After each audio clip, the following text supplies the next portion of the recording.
2, 1, and we're live! Hello all, and welcome back to the INVICTUS stream. My name, as always, is Mr. Harlan Guthrie, and I am here with my crazy friend, Chris. Woohoo! My jumpy friend, Justin. And we are here with Dragon Age 2, Part 4! That's right, ladies and gentlemen. We're almost halfway done. You have a trio tonight. Mr. Mycl Barber, my very best and sensual friend, is unfortunately AWOL. He is currently perfectly safe, but he's at home with a bit of the tummy rumblies, or said such. So unfortunately, we're going to carry on without him. There's no booze sound, so we'll just clap. We did that while you were away. We clapped. I'm sure you did. For you too. You know what's funny? Funnily enough, I was thinking about this, and I kind of thought, it sucks that Michael's not here for Dragon Age. But I thought, nope, it's pretty much in line with the original Dragon Age series, because I think like 2 or 3 of those games he was not even in. So Imogen as sort of an absentee character is a reoccurring theme with the Dragon Age series, and I'm very happy to continue said theme. This is, of course, an 18+ show. So, you know, if you don't like no words, such as, I'm just going to give it to myself this time, fuck and boobies, even in that context, then you make sure to go ahead and close the video. But before you do, give it a thumbs up or a like or whatever you YouTube cool cats want to call it, because that's what makes us feel like whole people. Ain't that right, Christopher? Yep. And I wake up in the morning. Yeah, you check your YouTube likes? Yeah, and then I'm like, well, I'm going to be a whole person today. If you are a Twitter follower, please, or if you're a Twitter tweeter, please go ahead and follow us at INVICTUS Stream. That's where we tweet all of our really cool, insightful things like, you know, oh, sandbags are so representative of society, and other things such as that Justin tweets while he's really high. Also, and most importantly, if you're on Facebook, make sure you go ahead and follow us on Facebook in our 2 platforms. We have a page, which you go ahead and you like the page, and that means any major status updates that we have, we post to the page, so you don't miss anything really big and important. New trailers, when we start new campaigns, things of that nature.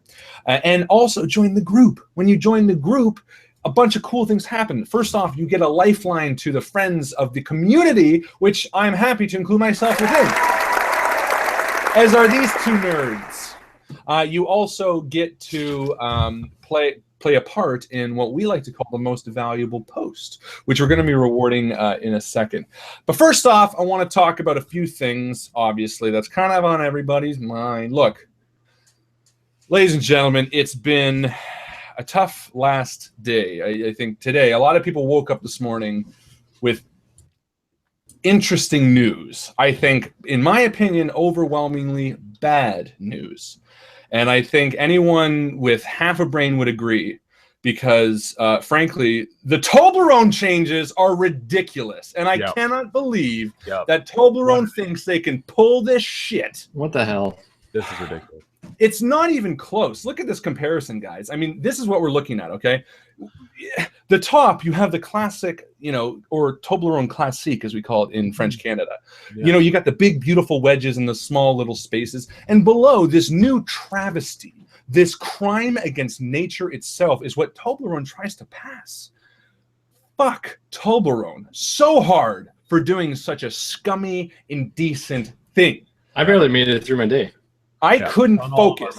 Everybody I met, I talked to them about this. It was horrible. There's nothing more important to me in the world than Hey, Toblerone. you know what? I know it's controversial, but we all just need to come together, and we all just need to accept it. No? Give it a chance. You know what? Maybe it will be a great Toblerone bar. No, it's not. It's not. No, actually, well, Toblerone did change their bar, and a lot of people are really pissed about it. Ironically, it's like the front page of the UK, but obviously there is. Well, like what I'm saying is like that's their top story, and obviously in the North American region, we have the U.S. election happen last night. Now, we're not going to get into all that shizziness, but I do want to say this, and this is really important for anything with the group. Look, we all hang out and we talk a lot, and we're here for a core reason. We are gamers, we love RPGs, we love video games, and, well, we love us. So that's why we're here in the group. And we have to sort of kind of remind ourselves of that. Now, the other side of it being, this is obviously a pretty big thing for a lot of our American viewers and people who join the group. So to ignore that is also sort of tough. But I want to remind you guys of 2 really important things. If you're sharing your opinion, about this election, which a lot of people are really touchy. This is a tough one. Be mindful of what you're saying. And Victoria and Mark Lane were really great on this. I follow, I'm friends with them on Facebook, and they posted great things about, regardless of whether you won or lost, you don't have to spout your kind of stuff. And I think that's a really important thing to remember, that regardless of where you stand, it's so much easier just to kind of, stay silent on the matter, which I know sounds controversial, but what I mean is you don't have to sort of start a fight around every corner. That's part one. But then the other part, which is really important and really important to us in the Invictus stream, is it's also important to have maybe thick skin. And what I'm saying is sometimes people are going to say things that are going to bother you. Yes, I agree. You don't have to say them. But at the same time, not everyone has a right to be offended. Sometimes people are making points that they feel need to be made, and you can let it go just as easily as they don't have to say it in the first place. So those are the two sides of the coin. And that's all we want to say on it at the Invictus stream. Minus the really important fact that nobody is without being a part of our end of the world campaigns. Yes, Mr. Trump was in the past, and I could not say that he won't be making an appearance in the future. Are we going to plan on it? No, but these things organically happen. Who knows?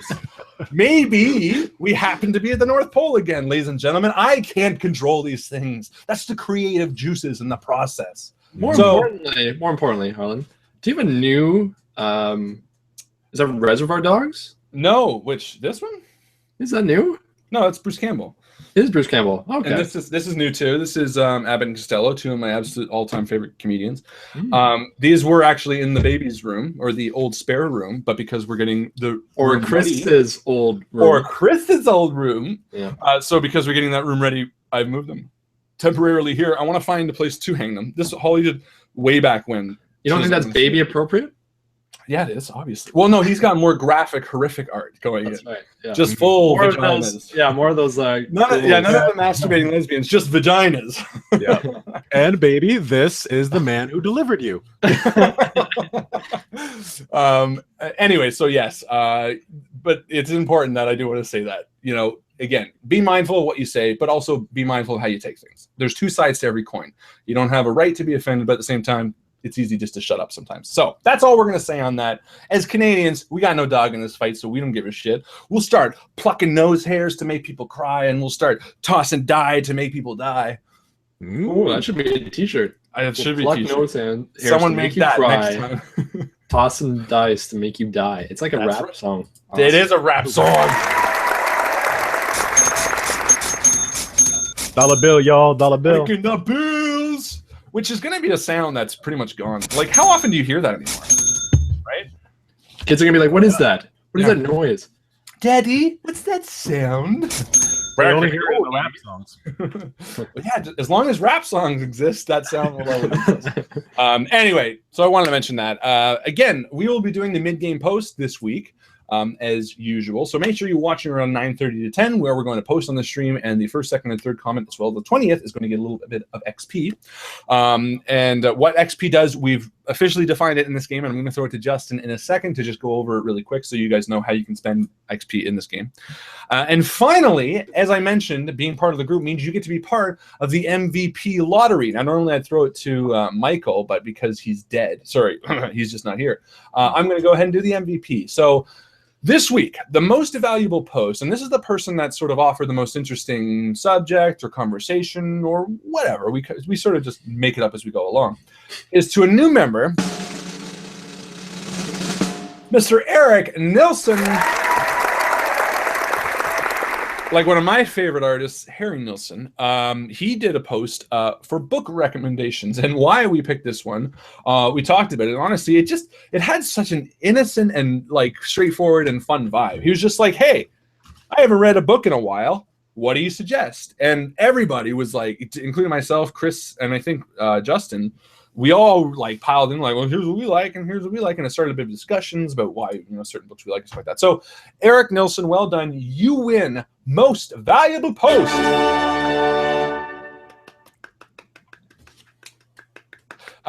Which you can spend today in game. And how can you spend it? I'm going to throw it to Justin to tell us a little bit about what that means to have that sweet, sweet XP. Justin Thomas James, take it away, my friend.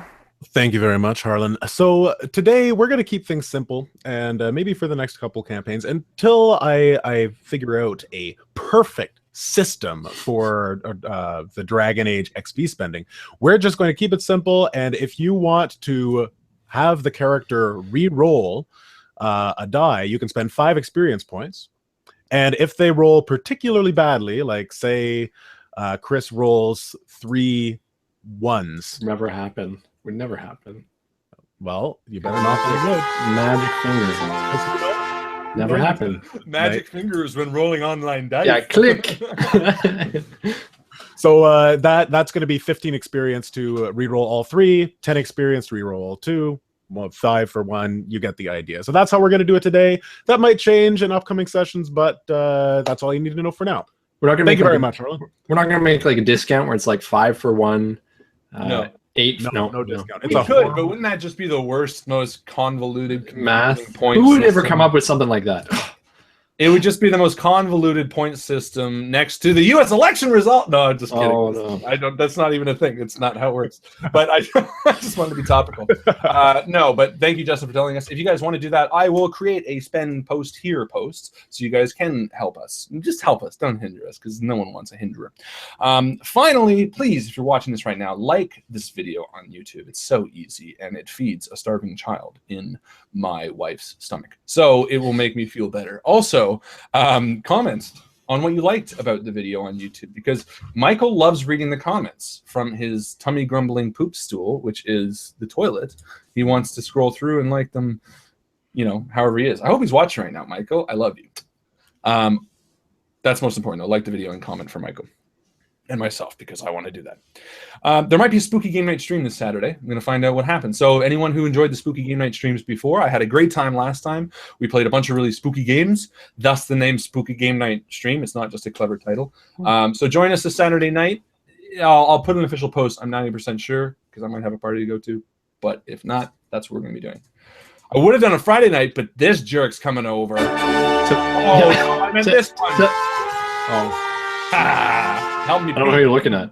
Come on, help You you know paint. What kind of jerk helps you paint? Your wife said you're going to help. Yeah, and you know how much I hate painting. I do. In fact, she even texted me and she said, I said, hey, you guys want to come over and paint? And she says, well, I love painting, but Chris doesn't, so he might just drink a beer and watch. I was like, whoa, drink my beer and watch? This is great, guys. We should do this more often. So that's what I'm doing Friday night, unfortunately. If he leaves, actually, you know what would kind of be fun? If I left early after I'd done painting so you could play your spooky game night? Yes. No, I was going to say doing a spooky game night stream with you and me. We tried that once and it was fun. Okay, well, we did do it, and I did like it. But you know what? The other thing was we also tried to be on camera. We could just do audio, too, like you and me talking. Because Chris gets so scared in games. But then your wife and my wife would just be like sitting. I often come in to try to watch these spooky game nights while he's doing it, and I have to leave. It's really cute. Yeah. So I actually be down for that. Let's just see what the wife, because like Holly goes to bed at like 9 or 8. So we'll see what happens. Anyway, enough about that. I'm so sorry for delaying the game any further. Without further ado, let us throw it to our handsome Justin James. You're not going to do synopsis. You're just going to run into it, correct? I'm just going to jump right into it. I'm going to run into it like a brick wall. That's right. All right. Round of applause for JJ. Let's start this shit.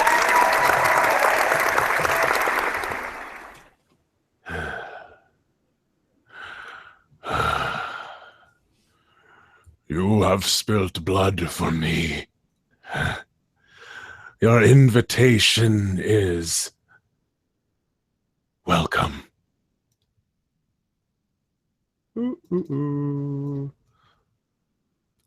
Boy, it's Cohen. Do you hear that? It's like the beating of a drum. I can sense it coming from your soul. It's an accompaniment to the growing presence of the demon within you. He is coming for you, boy, and you are not ready to face him. Enter the Fade and conceal yourself now. I will do my best to distract him, but you cannot let him find you. If he does, he will take control of you and bring you one step closer to becoming an abomination. Well, what the hell are you waiting for? Hide!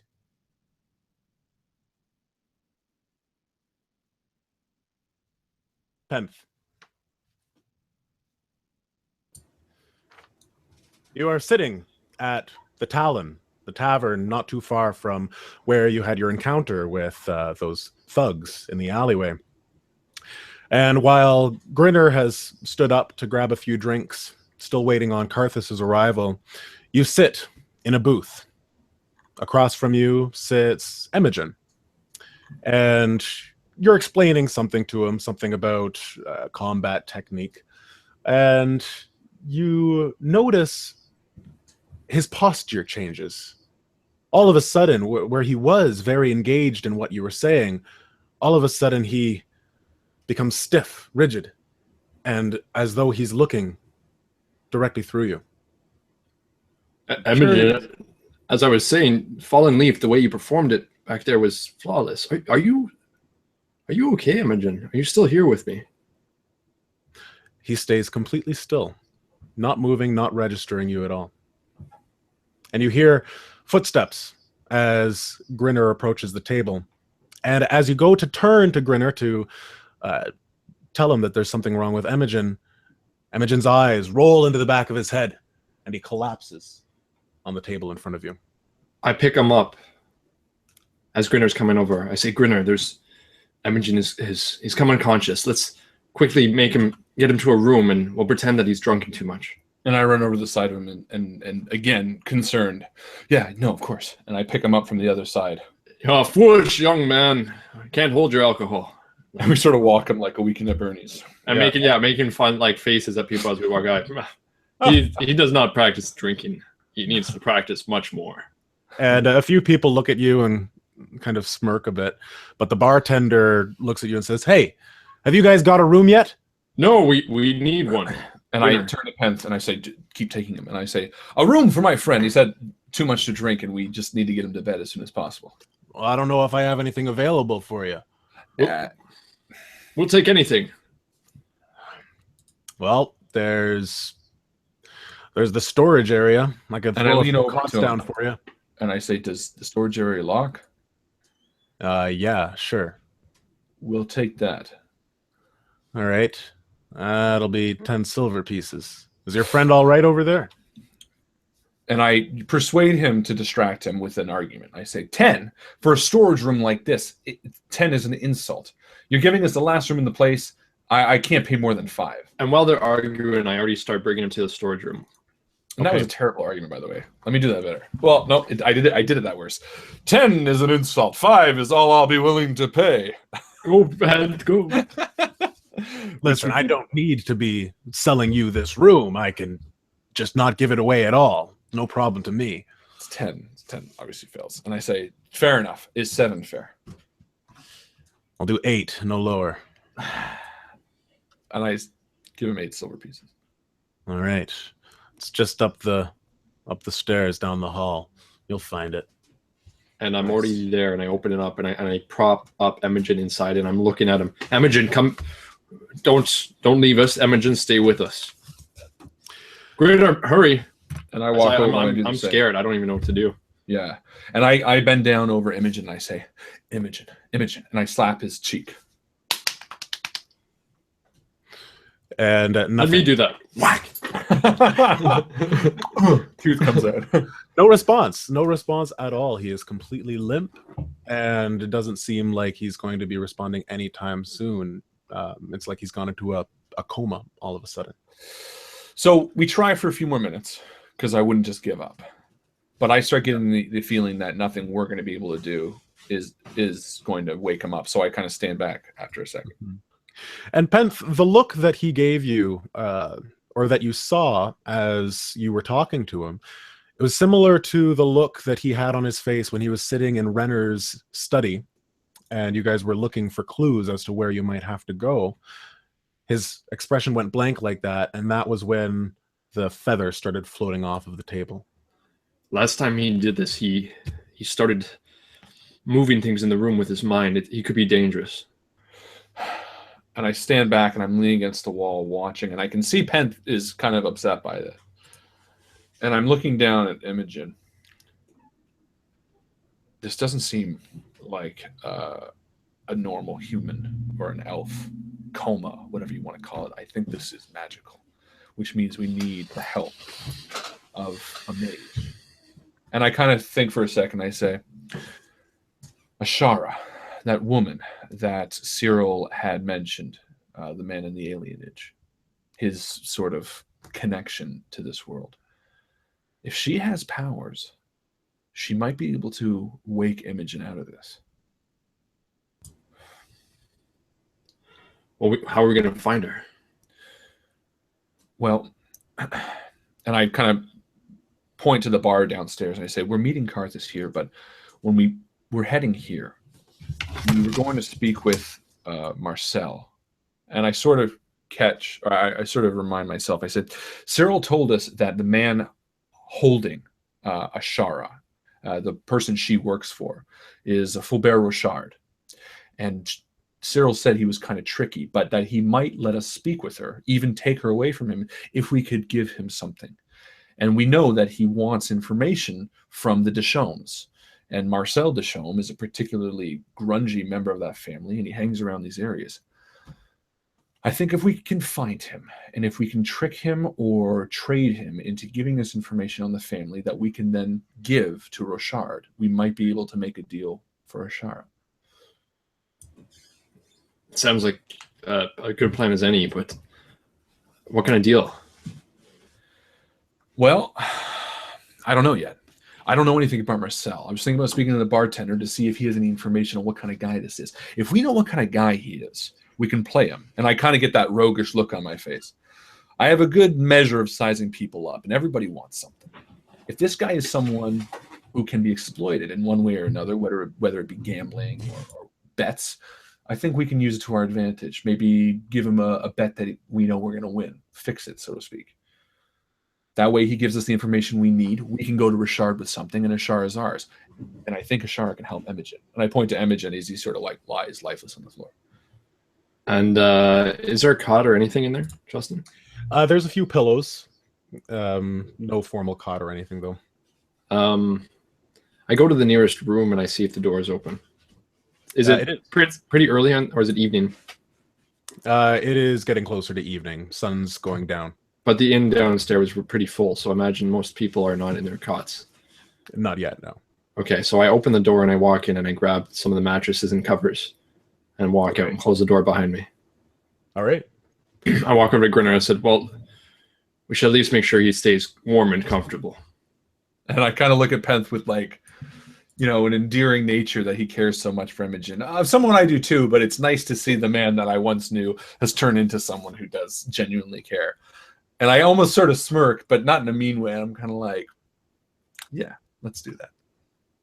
And I walk in and I prop him up and I cover him and I say, we will be back. Imogen, don't kill anyone. And I close the door. And as I turn around, I just see his lips leaving Imogen's face. What? No. He had food still on him. I was eating it. That's not weird at all. Good. Waste it.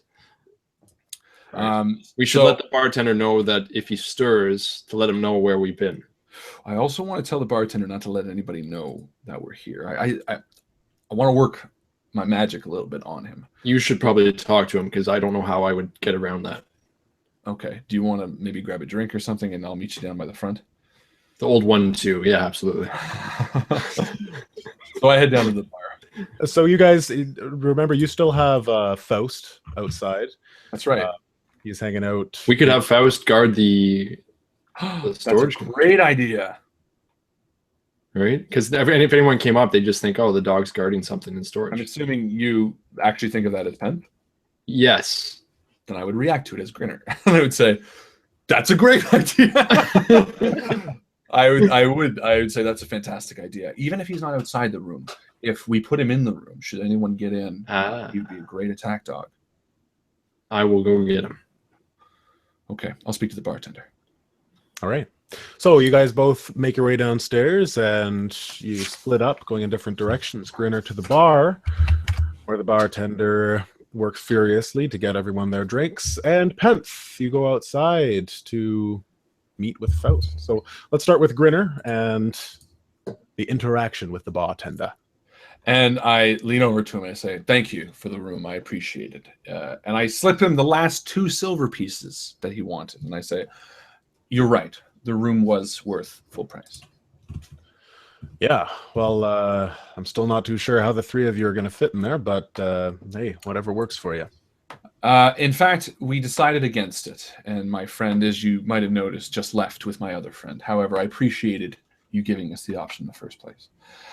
I do ask, however, that if it's okay, while the 3 of us won't be sleeping in it, I do have a few important items. They're worthless in nature, but they are friends, so I'm keeping them in that storeroom for the time being. Is that all right? Yeah, I guess so. And I'm going to do a persuasion. I have a friend at the college. There's a few documents that I'm translating for him. I've transported them overseas. They're very sensitive to sunlight and air. In truth, I was looking for a room such as your own to store them in, and the storage room actually worked out beautifully. All I want is for them to stay there quietly. So if you could avoid anyone going into the room, it would change the papers and possibly cause them to shift or get sunlight on them if that's all right. That's why I'm paying you for the room. Okay, that's a good argument. I will give you a +2 to your roll. Nice. Lying, kids. Always works. Definitely always works. Whoa! Good, 100% works all the time. He says... That's 17 plus... Yeah, plus whatever mine, which plus 3. That's like... Oh, yeah, that's going to work. That's going to work. Just nice. Yeah, a scholar, are you?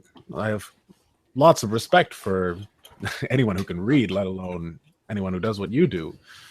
Well, I'm an artificer of sorts. I collect the documents and I bring them to a friend of mine who is a scholar. But again, they're very fragile documents, ancient texts that translate the works of great species. What species is he? A human. Such as the human race. I'm really taking it. Anything else? And also, he looked just like you on the manuscript. Well, yes, of course. I'm sorry. I misjudged your character, he says as he hands a drink over to someone else. Hey, tell you what, I'll give you some drinks on the house. I Not honestly necessary. thought that you were ruffians. No, that's No, fine. of course. Sorry, what was your name? Guillaume. Guillaume Kitreich? William. Guillaume Kitreich? No. I don't know what you're saying. I never heard that name. He's everywhere, man. You know, people call me William, all right? I'm not even... Yeah, so like, I moved here. I moved to Valroyo, and my name was William. And now, because I'm here, everybody's like, "Hello, Guillaume," you know? And so I hear you. William, look, what you could do, save the drinks, but I could really use... I'm looking for a friend of mine. He's a bit of a ruffian. His name is Marcel. Marcel Deschamps. I know he drinks at a few of these bars. He's actually one of the people I need to pay back. Oh. Marcel Deschamps is a friend of yours? Well, and I want to read his face. Does he seem like he's sort of, likes Deschamps or Marcel, or is he kind of like, eh? That's his face. Okay, well, then Rolly didn't really help anyway. So I'm going to take that as he doesn't like him. So I'm going to say, in truth, he's not actually a friend of mine. In truth, and I feel like I can trust you, Will. In truth, I owe him a bit of money. And I would rather not have to pay the guy, but I need to get the money back to him. I mean, he's a real piece of work. Well, yeah, that sounds about right. Okay, friendship seemed a little off, but yeah, if you owe him money, that makes sense. He's a bit of a bully, as I'm sure you're aware. Hey, look, you must see a lot that goes on here. I don't necessarily want to pay him all back. Do you know if he's maybe into anything? Maybe he's a big drinker, a big gambler. Maybe he likes to play the coins. Maybe he likes to play dice in the alley. Do you know anything that might tickle his fancy? And all I'm asking for is, it might give me a bit of leverage with paying him back full. If I can maybe get him to reduce the cost in a friendly game of cards or something like that. Marcel, and he kind of gestures for you to come closer. There are probably people listening in on this, so I probably shouldn't be telling you this. Yeah, there's at least 16 people. Yeah. I'm mouth breathing really loud beside them. Marcel is very proud, as you were well aware, and he can never turn down a duel. A duel? I don't know if you can use that, but does he always fight himself, or does he have anyone that fights for him? he tends to fight himself. He's a very skilled champion, though, so I wouldn't recommend trying it. He's a chevalier. Have you seen him fight before? I have. He's swift, quick, very elegant and controlled movements. Will, and I again look around the bar. I fought a lot of battles, and I motion to my missing lip, and I say, even myself, a very skilled warrior, I have my weaknesses. In all the times you must have seen him battle, enough to know that he likes a good duel. You never noticed anything that might be his weakness? Maybe he's a bit too arrogant, overextends himself, tires himself out. Yeah, he does get pretty angry if things aren't going his way. That's for sure. His face goes red and he starts being a little less controlled, a little more, I guess, overextends himself. So he takes risks, maybe when he's taunted? Definitely when he's taunted. And he really doesn't like people making fun of his, his height. All right. I appreciate that, Will. And I think you've helped me a lot more than you know. If you can make sure no one goes in that storeroom, I would be forever grateful. I'll do everything I can to help for the furthering of knowledge. While they were talking, not very discreetly, but I feel like they were engrossed in their conversation. I literally just walked out, grabbed the dog, walked him up to the storage room and said, "Stay. No one gets in this room. If anyone gets in here and touches Imogen, I will eat you for dinner." Okay, so you put him down. He actually is carried well, but as you are getting closer and closer to the room, he starts getting more and more uncomfortable. And I want you to roll a... actually, what is your defense? Just 13. Okay. So he snaps at you. And you manage to get your arm out of the way quickly enough, but he drops to the ground. And he puts himself on the opposite side of you and the storage room and begins to growl. I get down to his level and I look him in the eye and start growling as well. And then I go to tackle him and put him on his back. Okay, do a strength check. Spence is fighting a dog. I love it. 14. 14. Okay, so he puts. I got improved grappling though, so I'm going to give myself +2 to that. If you've got improved grappling, is that from your unarmed? Yes, I just have grappling, I believe. Well, maybe I don't anymore. Because I think you went with the single weapon style. I have brawling. Is brawling the same? Yep. Brawling counts. Okay. So you get the +2 for that. So he does put up a very good fight. You feel that if you had made one wrong move, he would have bit you. But you managed to hold him down, and he stopped squirming after a little while. I leaned my neck on him. I said, "I don't care how afraid you are. You're going to watch Imogen." Until he stops growling. All right. And he doesn't really stop growling, but his growl becomes more like a deeper growl, not like a... Right. Really, like he's more not like deep anymore. Okay. So I let him up, and I show him into the storage room. And he's very hesitant to go in. And he looks back at you and just bares his teeth, and then looks back at Imogen, who's lying on the ground, unconscious. Like he's afraid of Imogen, right? Yeah. Do I get the impression he's going to harm Imogen if I put him in here? No, you don't get that impression. You feel like he wants out badly. Yeah, he doesn't want to do this. Doesn't want to be there. So like a spring-loaded attack dog. Sounds pretty good to me. Just be careful when you open that door. He runs away right away. Yeah. So I tell him to sit, stay, close the door. Okay. And you make your way back down the hallway. You don't hear a peep from the room. And as I'm walking down, I hear a thwap. I go down a couple flights, and I hear it louder and louder, and I see a dartboard, and I'm tempted to go and play, as it's a new passion of mine. But I walk over to Grinner instead. I say, Grinner, Faust is protecting the merchandise. Thank you, Will. And I lean back. Perfect. I think we have what we need. And as we're about to leave, I turn to Will and I say, oh, and any idea where he might be? The bar. Well, usually this time in the evenings, he likes to go to the Cheval Blanc, the tavern just on the other side of the merchant district. Perfect. Not far away. You don't happen to have any in there. You don't know the bartender by name or anything, do you? I believe her name is Gloria. Gloria? That's correct. No? Gloria. Oh, no. Classic rock, guys. Come on. Chris, your dad. Gloria. Oh, yeah. Okay. Gloria Le Cheval Blanc, was it? Le Cheval Blanc. Yeah. Okay. That means white horse in Orlesian. Oh. French. All right. Then I bid him adieu. And as we're walking across the square, I turn to Penth. Penth, are you maybe up for a fight? You want to fight now, Grinner? And I see Penth get I get ready. Penth already. No. I knew this was coming. No. Penth. We've been down that road.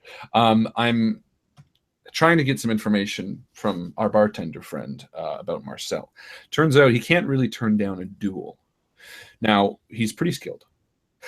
But he also, the bartender, let me know that he's a bit weak-minded when it comes to taunting. So my thinking is, if we can trick him into, giving us information should we win a fight with him, I could be at the sidelines really sort of taunting him, giving him mistakes and giving you room to maybe beat him, if you think you could do it. Well, it's not a matter of if I think I can do it, Grinner. It's a matter of why am I doing it? And you think this will help Imogen? Bear with me, Penth. Again, these big city these big city protocols, I know they're not of your nature. But if we can get information from Marcel about his family, if I can levy him to a bet, we beat him at said duel, and he gives us some information about his family that could hurt his family, then we can use that information to get Ashara from Rochard, and Ashara can help us save Imogen. I know it's steps and bounds. Do you have colorful puppets you can explain it to me with? I have one puppet, and I go to unzip my fly. I say, all right, Grinner, I will take your word for it. I will fight if it means that we can help Imogen. I feel that you taunting him is not cheating, because a real warrior should not be fazed by comments from the sidelines. I'm straight. Let's do this. That's super funny. Let's keep going. Why is that funny? You know why that's funny. I was never taunted. You didn't want to talk to me. Let's not go there. I walked to the other side of the bar. No, I'm just joking. I'm joking. So you guys are walking across the merchant square. Yes. Okay. So this is a very more of a high end. Actually, no, this is more of a lower end. You guys haven't made it all the way to the Richomes yet, which would be in the more of a luxury district. Okay. So this is more of a low to mid class merchant area. Still very lavish, still very beautiful, Venetian architecture sort of thing. And you make your way across the cobblestones with people walking by you. The sun, orange, low in the sky, cascading down upon you as you make your way towards where? Where are you going? We're going to Le Cheval Blanche. The Cheval Blanche. Right. So he told you exactly where it was, right across, and sure enough, you find a tavern built to the side of a tall building that kind of looms over you, and there is a swinging sign with a white stallion. And I turn to Penth and I say, he could be very skilled. Yeah. I just want to make sure that you are. What do you mean, Grinner? He's very dexterous and very quick. Uh-huh. What do you mean? I just want to make sure that we win. I don't like to enter into bets that there's any chance that I could lose. And you think we could lose? No. All right, then. And I push in through the door. And I'm left Where is he? And I'm left standing in the street like... So Pent, I'm walking after. You push the door in, and as you step in after Grinner, you see this bar is much busier than the other one, but everyone here is dressed much nicer. You see a number of people dressed in fine robes and flowing gowns and laughing very reservedly towards each other. And in the glowing amber light next to the fireplace is a small stage. And on top, you see a man dressed in very poofy, colorful outfit that is playing some stringed instrument. And as soon as I hear the music, I walk in, my demeanor changes. And I go back to Grinner. I was like, Grinner, I don't think I'm supposed to be in here. No. We are. No, listen. And I cover my ears and say, this is private, Grinner. We should leave. No, it's all right. Music in the city isn't as private as the Amir. And I suppose you walk around with your penis out too. Well, if it's my choice. But I've seen this anyway. I think this is Tim the Tower. No. Oh, so it's not really an art piece. No, I say Pent. Just grab a spot by the bar. Let me introduce him and then introduce you. I'll wave you over when the time is right. All right, and I sit down by the bar as far away from the music as I can get. Okay. And I walk over to, well, I'll just ask, I'll be next to Pence for the time being, and I'll just ask the bartender, the man on stage, is that Is that who I think it is? who do you think it is? Is that Marcel? No, that is Bard Enzo. Oh, yes, great man. I'm looking for Marcel. Is he in here? Do you see him? There's a Marcel in here, and you see his eyes flash quickly over to the corner. And following his gaze, you see a number of men dressed very nicely, wearing orange masks, strange face masks with like extended chins and like a fake mustache, and they're laughing amongst themselves. Right, and I look over at the nearest empty-ish glass, and I take a drink, and I say, "Be right back," and I walk over to that group. Okay, so you step over, and the gaiety stops as you get closer. They kind of wind down their laughs. And are you like going to approach them, like to talk to them, or just getting near them?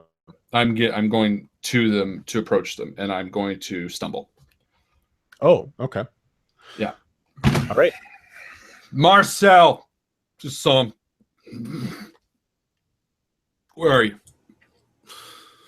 And you see a bunch of the heads turn towards one man who's got the most unique, ornate, shiniest mask. And he says, "You wish to speak with me?" Yeah, I want to speak to you. Dressed as yourself. Well, yeah, I want to speak to you dressed as myself. Okay. I do not know if I have time for you, or any change for that matter. I'm not looking for change. I got a message from Fulbert Richard for you. You have a message from Fulbert Richard. Yeah. And someone else says, "That is bullshit. You get out of here." He says, No. I am very curious about this. Fulbert Richard would send you to deliver a message. What's the matter? You don't like a little bit of small talk? It is just not a technique I would have expected him to employ in the game. And when I say small talk, I look him up and down.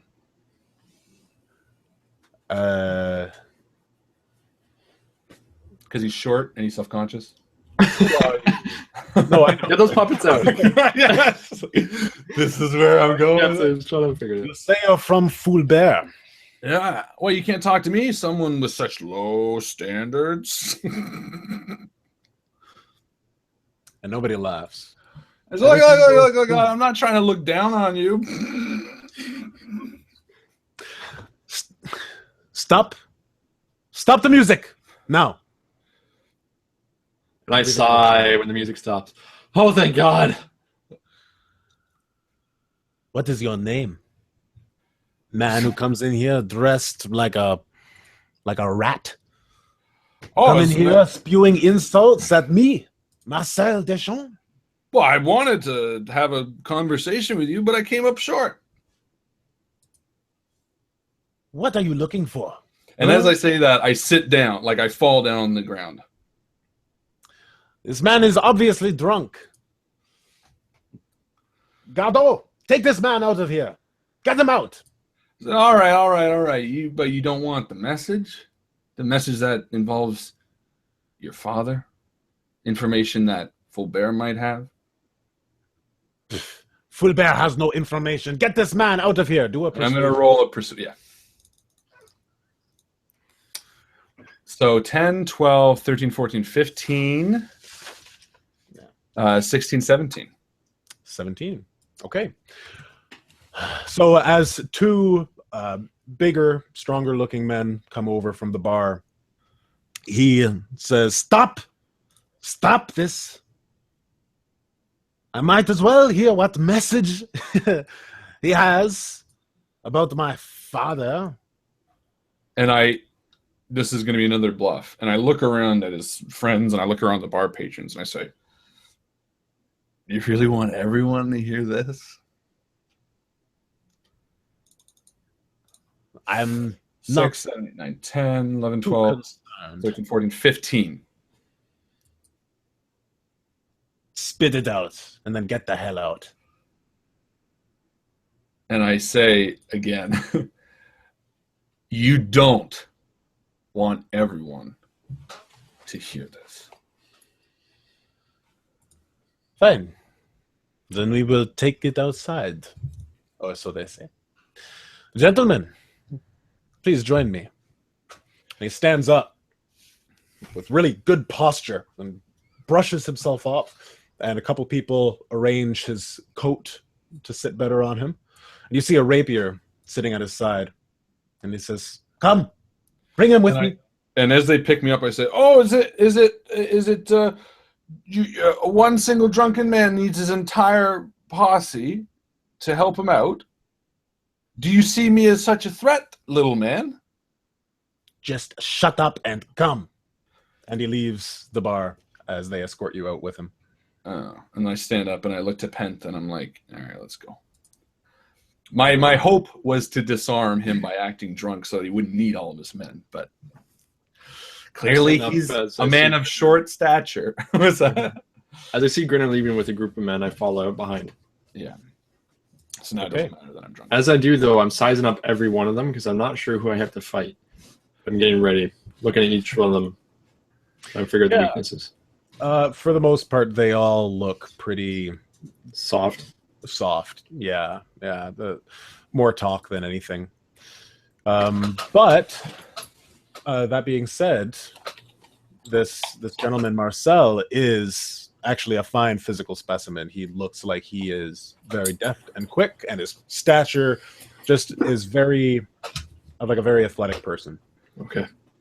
So you step outside with them, and already now the sun has gone down much more, and it's twilight. It's a dark purplish glow, like twilight is sometimes.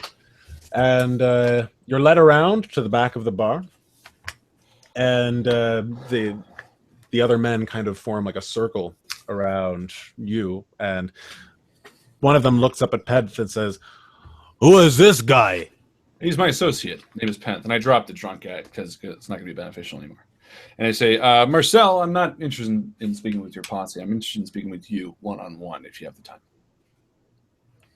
You wish to speak with me? I thought you were drunk earlier. No, I don't wish to make a name for myself in this city, and as you know, information is very important. So I figured getting you out of the bar in the easiest way without making any assumptions, this would be the easiest. Anything you can say in front of me, you can say in front of my entourage. Fair enough. I hear you're a man who likes duels. Well, what man does not like a duel? Right, gentlemen? If Do you someone normally insults duel- us, we will do what we must to remain an honorable figure. And do you normally like to duel with 5 of your men? Not a duel?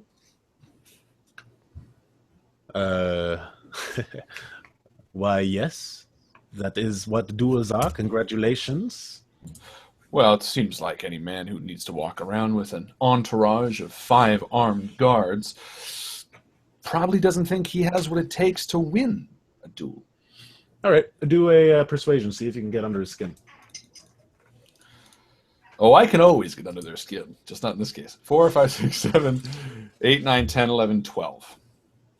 Well, if you are so sure and so knowledgeable about duels, you would know that it is necessary to have a witness. And as for myself, I like to have a few witnesses to see, more for their sake, myself kicking the butt of anyone who decides to duel me. Fair enough. It seems like people of little moral fiber need an audience. I wish to make a wager then. If you're so confident in winning a duel, I would like to wager my friend and confidant and partner here. And I put my hand on Penn's shoulder, who I can see steaming. Where are you at, Penn? What are you doing? I'm just still sizing him up, looking him right in the eye, not looking away. And I look at him and I say, "Are you afraid to fight me? Is it because your reach is too short?" And the entourage... You do looks- intimidation, Yeah, do an intimidation, yeah. because that would be intimidating. 12. Versus my what? Willpower? Strength. Is it strength? Yeah, you add strength for intimidation. Really? Nice. 15. 15. Okay, so he chuckles, but he seems... There's a little bit of a nervousness in it. A brute such as you? Of course I am not afraid to fight an oaf as large as you are. And as he's saying this, I'm squeezing Penn because I know what Penn wants to do. I'm like, don't do it, Penn. Not yet. Not yet. Not yet. And I say, then a wager. Sounds like it's forming. Obviously, a duel is nothing without a bit of substance. But in this great city of Val Royale, what is gold? It means nothing to men like you and me. Yes, I may dress like a transient person, but I have enough gold to my name to last 6 lifetimes. So instead, let us wager information. What information do you have that I would want? I have a lot of great information, such as the location.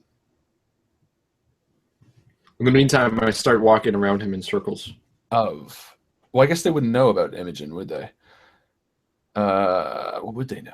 What do I know? Shit, I didn't think about an actual equivalent. So I'm going to bluff. I'm going to do the classic role-playing. Normally I can funk something up, but this will be one of those scenarios where I actually have to rely on the RPG mechanics to say I will bluff something. Okay. Because I don't know what I would bluff. Doubles, but it doesn't help in role-playing, does it? No, not really. 8, 9, 10, 11, 12. Is this persuasion? This Or is would be bluff set? deceit. Deceit. Deception. What's that under? Deception, communication, deception. Okay, so then it's just 8, 9, 10, 11, 12. 12. Anyone from the community want to give me this? Yeah, this I might be do a need to good do a time. post. Yeah, let me make a quick post. So he looks at Penth, who seems to be walking around him. I'm not like aggressively walking around. I'm just looking around him, just trying to size him up. Are you having fun?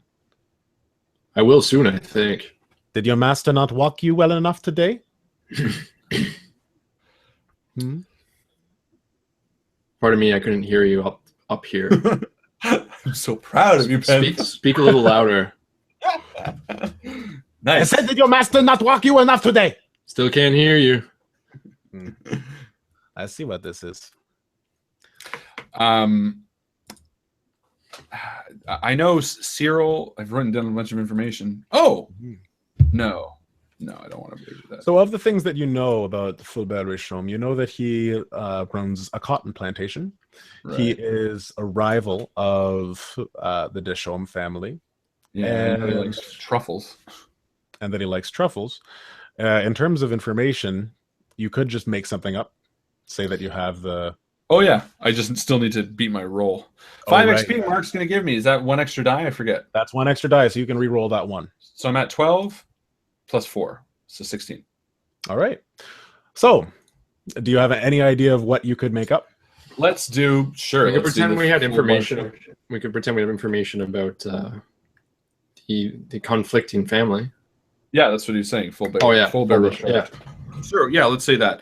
I happen to know a great deal about Fulbert Rochard's hobbies. That we all know he owns a cotton plantation. We all know that he enjoys truffles. But he's also into something so devilishly... What's that? With a name like Fulberger, chances are he's not into cotton. I was going to say... into wool. He's into something of such low moral fiber that if this information were to get out and went back to the Chantry, he would not only be cast out of his home, but possibly cast out of the city. And I say it with a glow in my eye. All right. Give me one last persuasion. Another? Yep, just one more. 6, 5, that's 11 plus... Well, if it's a persuasion, then it's plus 5, so that's 16. Okay. Well, to be completely honest, I think that you might be bluffing. But I haven't had much exercise today. And if you do have this information and it turns out that you are not bluffing, then that will be very interesting for me to find out, which is how it is going to go. Because there's no way that your patsy will be able to defeat me. You understand this, right? I understand that you have yet to make your end of the wager. What information do you have that would be of use to me in this city? Let me just say, you say you work for Fulbert? No, I'm a private contractor. The information I've come by through Fulbert is through one of his armed guards. Well, since you are willing to give me information about something that my father and my family would want, I will give you information about the location of something that Fulbert might want. It may give you some leverage with him. Location of what? Well, something of his went missing not too long ago. And he would like it back. And he kind of snickers at the other guys. And what of his went missing? You do not need to know this now. No, I need to know this now. I've told you exactly what my information would do. You've given me only that you have some vague information of the location of something. To me, my friend Penth, it sounds like he's just a little bit scared. I would be too. Stop it with all of the little jokes. Okay? You've made your point. I am short.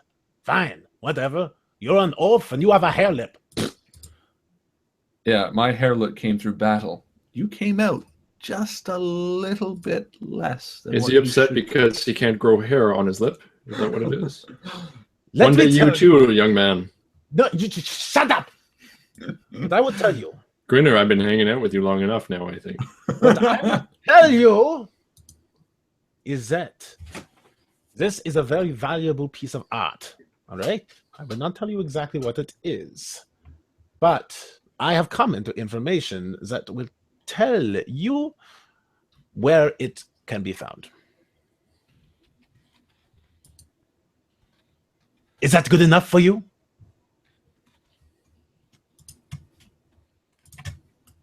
Grinner? Good enough for me. Is it good enough for you, Penth? Yeah. Just say one. All right. Then I think we have a duel on our hands. Very well. And he shrugs off his cloak, and very quickly one of his entourage, grabs it and kind of like rushes back. And just by that motion, you get the sense that this entourage, maybe a couple of them are decent in battle, but this one actually looked kind of afraid, as if he wasn't a member of an entourage at all, or like a close friend. He was more of a servant in fine clothing. And I take the opportunity and I say, gentlemen, my friend Penth here is of the Amir clan, and I almost promise you haven't heard of, at the very least, his clan. They might have heard of them. They're known far and wide for their penchant for dragging standers by, those who stand by, bystanders, bystanders. Thank you. Into the fray. Many times, my friend here has accidentally thrown an extra punch that lodged through the skull of a young man who was merely passing by. I highly, highly recommend any of you who may not want to be a part of this, stand down and maybe wait for your master in the bar. He might be a little late. And I'll persuade them as well. 4, 6, 7, 4, 5, 6, 8, 4, 5, 6, 7, 8, 9, 10, 11, 12. None of you are going anywhere. You stay and you witness. Hold on, I was persuading them, not that asshole. No, I get that he's trying to persuade them too. Oh, I see. Okay. And he's going to take the cake. Wow, shit. So one of them, the one that took the cloak, shuffles a little bit. So they at least take a step back to give us space. He takes a step back. 2 of them look actually kind of angry. One of them and the other one looks like he's just kind of taking it in. And I say, very well. And I step between the two and I kind of walk Penth back like a boxer's trainer. You know, I'm kind of like pushing back and like, are you sure you can take this guy? Don't say that now. I'm about to fight. I say, Penth, we have enough to bluff our way through full bear Richard. I have what I need. If you don't want to push through this, we can do something else. What do you mean something else? I mean, he's ready to fight. That would be cowardly if we stop now. We don't just kill him. Well, I might do that anyways. Well, I could just get up on that roof and just... No, I'm just kidding. And I look at Grinner so bad. No, that's a joke. And I say, fair enough, Penth, but understand that... and I'm not trying to persuade you or dissuade you from fighting, but obviously, you know, fighting would take a lot of energy. If I do die, Grinner, would you tell stories of me? I would tell definitely one. I have a really good one in mind. And I smile. And it would be the death of this battle. Thank you, Grinner. And as I'm walking away, I stop and I say, in fact, I would wear your shirt for you. Anyways, I walk into this middle circle. Okay. And I relax, and I'm going to roll initiative. Yeah. So you'll both be rolling initiative, and as you step into the circle, you see Marcel there pacing. He looks angry, but he looks like he's composing himself. He's breathing, going through some very deliberate breathing exercises. And with a flourish, he pulls out his rapier and gets ready for battle. And he rolled not the greatest. So he gets to go first. Well, how did you roll? Oh. 15 plus dexterity. 18. Okay. So you get to go first. So I see him pull his rapier out. Yeah. And as he does that, I take my sword off my belt and I hand it to Grinner. And I take it. I go into full defense. I get my position ready. I start breathing and I just look him right in the eye. Do an intimidation roll too, because I think that would be super intimidating. If a guy pulled out a sword and you like handed yours away, that's a good call. Pretty cool. Yeah. So 8. 8. All right.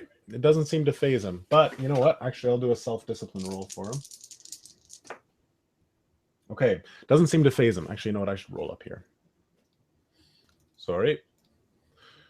Still doesn't seem to phase him. So he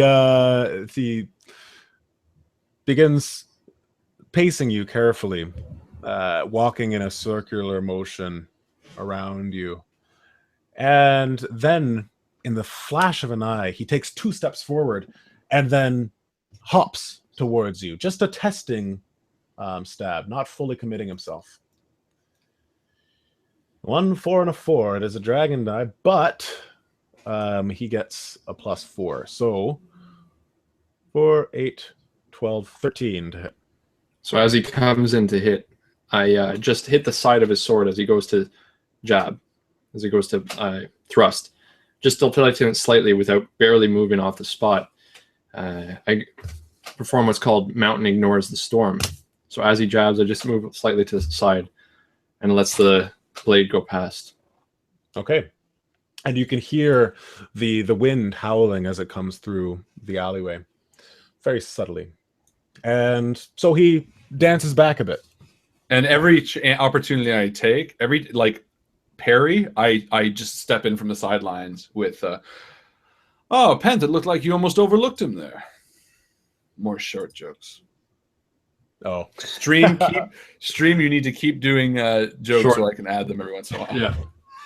And I do want to see if I can get him off his game. Like my hope that so it throws him off. With that one, Nothing really. So. yeah, okay. That's good. So then that'll be kind of like the initiative order. We'll do Pent. Them 2, and then end every round with me, because it's not going to really matter anything.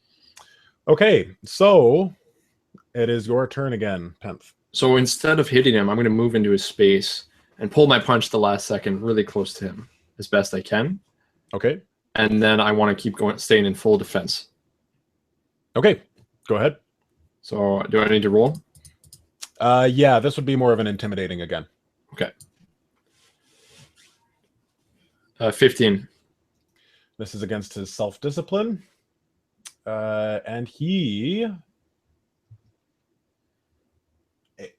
goes to the... Oh, no. Okay, so it actually does hit. Or you do manage to intimidate. So I move into his... I deflect, and I move into his space, and I just come up and actually touch him. Just with the palm of my hand. I bring it around and just touch him on the neck. And then I go back into full defense. And he wasn't expecting that at all. And he brings his rapier up, trying to like smack your hand away, but it just kind of bounces off. It's not how a rapier is supposed to be used. And as he composes himself, you see his face begin to turn red. And he lunges at you.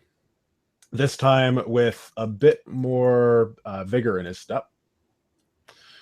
Okay, so this time he got a 17. So it's a tie. That's a tie. Then it goes to the attacker. Mm-hmm. So it connects. You feel a piercing pain in your side as the rapier digs into your flesh, and you take 7 points of damage piercing. So I feel like I go into my side. Mm-hmm. So as soon as it does, I react because he's closer now. Okay, yeah, well, yeah, okay, go ahead. This would be in quick succession. I was going to say go to Grinner, but let's go to View. Okay, so as soon as he moves in, I perform Vine strangles the oak. I'm going to just try to grab him, elbow across the neck, basically. Whack. Okay. Now, this is a full attack, though. All right. I forgot to add the dragon die, but I'm going to waive that. He had 4 points, stun points, but we'll waive that. Okay. Okay, but go ahead. Actually, meta, it would be kind of interesting if, because this is a duel, you waive all dragon dice. Waive all dragon dice. I think. Well, let's hang on 1 second now. Oh, sorry. I didn't hear you. Well, kidding. but in the sake of, because 4 points is really big, he could have knocked you prone and shit like that. I just think it'd be neat because it's a duel and you guys aren't really trying to kill each other.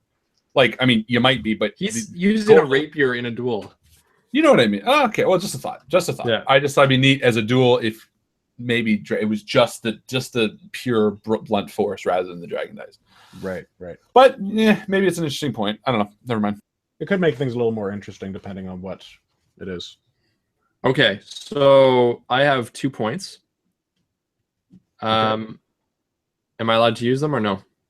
No, you've got 6 points because your 6 is in the middle. Oh, that's how that works. Yeah. Okay, and did I hit anyways? So You do hit. Okay. Definitely. So 6 points. I think I can do knock prone for cheaper. Knock prone for 2. Does the one-handed attack not help with that? Oh yeah, it's actually 1. Okay, so I want to do. If you have unarmed attack or unarmed style. Yeah, so I will do taunt. I will knock prone, and I will do.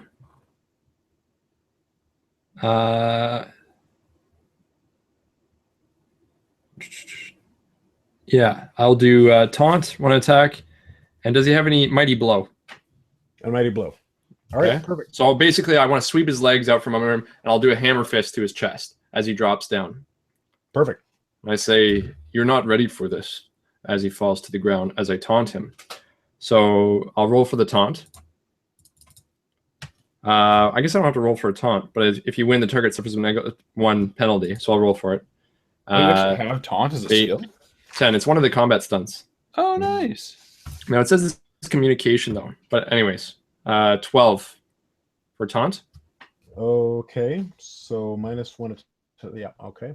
And he's going against his self-discipline again. Yep. Oh, so 2-1-2. So that actually hits him. So I say, "You're not ready for this. Sit down." As he falls to the ground, As he does that, I'll say, oh, sorry, do the damage first. 7, 10, 13 damage.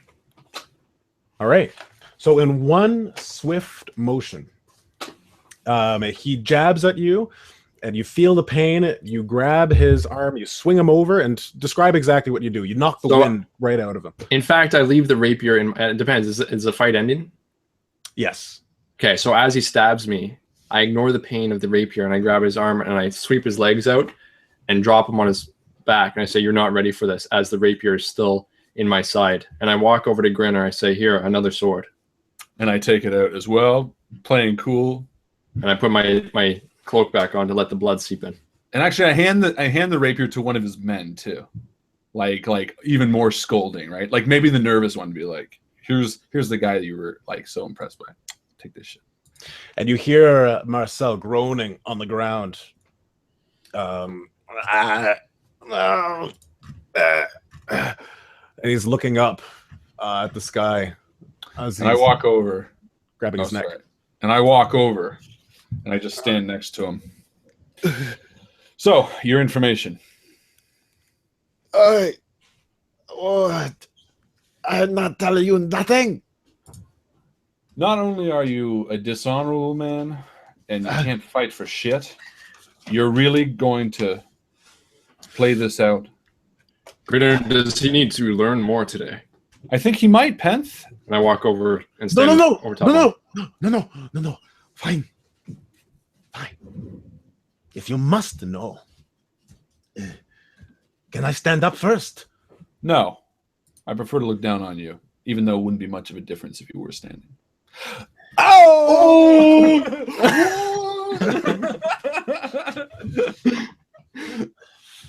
You can't grow too attached to your NPCs as a GM. You might just take it personal. We love him. He's nice. So he says, "Fine." And he tells you about a bust, a bronze bust that was recently stolen from the manor, the Richard Manor. And he tells you that you will be able to find it at another house's place. He knows who stole it, and he knows where you can find it. Which house? House. Give me a name. Baratheon. House Le Foie. Le Foie. Oh, House Lafoy in yeah, that would, well, I mean, that's too far away. That's across the sea, right? Le Foie? Is that in this game? Gros valeur. Cru d'Aleur. House Cru d'Aleur. Okay. Cru de l'air? All right. Cru de l'air? If you want to find it, you will find it in their gallery.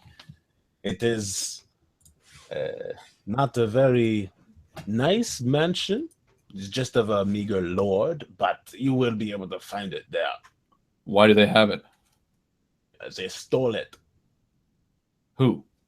Who stole it? The Cru d'Aleurs. Yeah, who from the Cru de l'air? There's what, 5 of them? It's the whole family ordeal. I cannot give you the names of all of them right now. My head was just hit really hard, if you understand. All right, little man. You can find it upstairs. All right. I hope you Do, learned something today. Meta, you should do a like read him to see if he's being honest, because your character wouldn't do that, right? Yes. Well, without rolling, is it worth? Well, okay, I'll do it. 6. That's 10, 13 plus, I don't know, what would that be? Communication? I guess wisdom or cunning. Cunning, yeah. Oh, cunning, right? So, Or 16. 16. Okay, we'll go with that. So he looks very angry, and it looks like he is altering the information. So I step on his wound. Wherever he looks like he's nursing, I put my foot on it. And I say, Penth, I think he might need a bit of readjusting. And I just like so casually get down on one knee to start punching him in the face. And in addition, because as a free action, I can ready my weapon and I can load without like an instant moving. The minute he comes on, I'm going to pull my bow out and aim it at his buddies in case any of them decide to approach. And I say, we're getting what we wagered. And I look back to that kid. And I'll punch him once in the meantime. So, yeah, 17. No. Okay, fine. I do not know how you knew. We took it. We took the bust. All right? Are you happy now? So why did the Cru de l'air have it? They do not have it, you idiot. Oh. We took it. Oh, I want to shoot him. I say, punch him again. He called me an idiot. Give him another. Come on, man. Oh, good. It's got to be like a coup de grace because we have him like 13 down. plus 2 because it's 2 on him. So 15. And it's a Dragon die. Dragon die. So I'll just, instead of, it's not a lethal blow. But I want to do a lethal blow as if it's non-lethal damage. Okay. I might overdo it and knock him out, but all right. I don't care at this point. I barely hit him, kind of thing. Good. 2, 6, 12. 12 points of damage? 12 non-lethal damage. All right. So your fist connects with him, and in slow motion, his face ripples and his jaw cracks to one side as you see a tooth fly out the other side. And hit one of the smarmy guys. And he kind of bobbles for a bit and then collapses to the ground. And I keep my bow at them. And I say, anyone else want to go? Anybody else? You want some? Huh? You want some? You see 2 of them fuming. Grinner, I hit him too hard. That's fine. We go back into the bar? Right, Fiddle? No. And I bend down and I grab his gold pouch and I throw it to them. And I say, you go buy yourselves a drink at another bar. You stay out tonight late. You spend his money. You did all you could to protect him. You deserve it. And get the fuck out of here. I mean, get out of here. All right. No, this is 18 plus. He meant it. Well, but I mean, I more say, would we have sworn back then? I don't really know. They back away from you, back down the alley. One of them. Oh no, I want to persuade them to do that. Sure. Okay. Because it's important. 6, so 12, 13 plus 5. So that's going to be 18. And I want them all to go to a different bar tonight and spend the night out. Okay. So they all. Well, one of them looks particularly resentful. One of them looks like he doesn't really care. And then the servant just looks like so shaken. Yeah, the one just kind of gives you a look, but then you can tell he just kind of concedes and nods his head and grabs the pouch from the other guy and starts walking down. And I want to talk to Grinner. I say, Grinner, this is not feeling as honorable as I thought it would. You beat him once and for all. Look, he wasn't playing ball. Penn, did we not make an honorable wager? We beat him and he gives us information? Yes, we did. Did we not beat him and then he lied about said information? Yes, he did.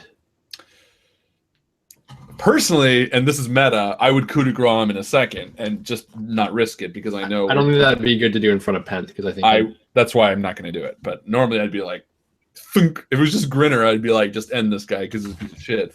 And I know I'm going to go to his house. Well, you could do that when I'm not looking somehow. Nah, it's not worth it. And I do bend down. I want to make sure, is he going to be out for hours or is he like sort of like... He's out cold. Perfect. And I'm just going to drag him behind a barrel. And when you punched him, you cracked his mask. You haven't actually seen his face. Oh. You cracked his mask and sex dungeon. What's his mask made out of? It's made out of like very fine material.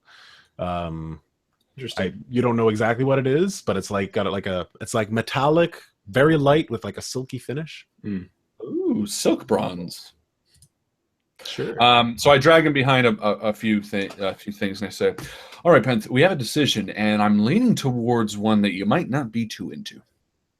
Okay. Look, we now have information that we could go to Fulbert Richard with, and we could use that information to get a Sharat. But if I was a betting man, and I am, I would say that Fulbert Richard would say, "Go retrieve said bronze statue from the Somme," and then we're just kind of back where we were. If Fulbert Richard doesn't like this man, why don't we just bring them together? I don't think it's the man necessarily he dislikes, but he wants his bronze statue back, and he doesn't know who stole it. My thinking is, we steal the statue first and foremost, and then we bring it back to Richard, or at least have it so if he requires it, we can use it as a bargaining chip. And in that way, we've sort of cut out the middleman. Why don't we let Richard do the thieving? We can bring the thief to him. Bring him to Richard? Yes. We still disagree with that plan because it'll save us time. My thinking is we could bring this man to Richard, and we'll say we fought him and he said they stole it, and he'll probably ask us to steal the bronze statue back. Could do. So what I'm saying is, why don't we steal it now, bring this man and the bronze statue to Richard? All right. In the matter of with him in the meantime, though, I don't want to be too meta, but in the matter of like time, is that a fair guess to make that he might ask that? Yep, definitely. Fulbert is not a reasonable man. You know that he's made horrible deals in the past. Okay. He's the type of man who would say, "You're going to help me out by giving me all this information, and you're going to be the one to get it, and I'm going to just prosper." Okay. So do you think the cowards who stood by and was ready to fight an honorable duel are going to let us retrieve this statue? No. And that's exactly why I gave them his gold, and I convinced them to stay out all night drinking, because we're going to steal it tonight. That's 5 less men we need to worry about back at the castle, or back at their compound. What is it, a house? Mansion? It's a mansion, an estate. That's 5 less people we need to worry about. What do we do with the child? How long do you think he's going to be out? I hit him pretty hard, Grinner. At least an hour or two. I don't think it should take us that long. Should we put him in this barrel here? And I open the barrel that's right next to the building. I said, it smells like rotten fish. Oh, he won't know. And I start putting him in the barrel. Yeah, let's get that tight in there. You hear a voice from the shadows. And I put a big heavy rock on top. Good thing that rock was there too. And the voice, what does it say? You hear a voice from the shadows. That is all well and good, but do you know anything about the Deschamps mansion? Is it the darts guy? Now, in a second, I would pull out my bow again and ready it and aim it to the direction that the voice came from. Yep, and you aim it in a cinematic sense, but in real, I don't think Grinner would really be worried. He'd be like, "Oh, you were." It sounds cool if I was like, Yeah. He steps out from the shadows, and sure enough, it is the guy whose name I always forget. I was waiting for you. Esteban. Esteban. I And believe I haven't might met have him, some- have I? Yeah, you have. You had an intense interaction with him upstairs of the bar when he was trying to close the door. He had something. in That's his right. that you My didn't apologies. see. Okay. I may have But- some information that you might find useful. Seems like there's a lot of information going around, and even for me, someone who loves information, it's starting to bother me. So I can't imagine how much Penth is starting to lose fucking focus here. And I look over at Penth. Huh? It's just like more information. So much dealing. Put it this way. Put it this way. I've been inside that mansion. I could give you some tips for a price if you're looking to steal this bust. Well, yeah, as long as the areolas are relatively in proportion to the breast, I think we could go for some tits. Very well then. It is an analogy I've not heard before, but I like it. Let's do it. No, so I walk over to Esteban and say, "It seems like you keep popping up, and at this point, it's actually of use to us." I think he's following us, Grinner. I know. Well, But- why wouldn't I? You're the most interesting people I've ran into in the past 2 weeks that I've been here.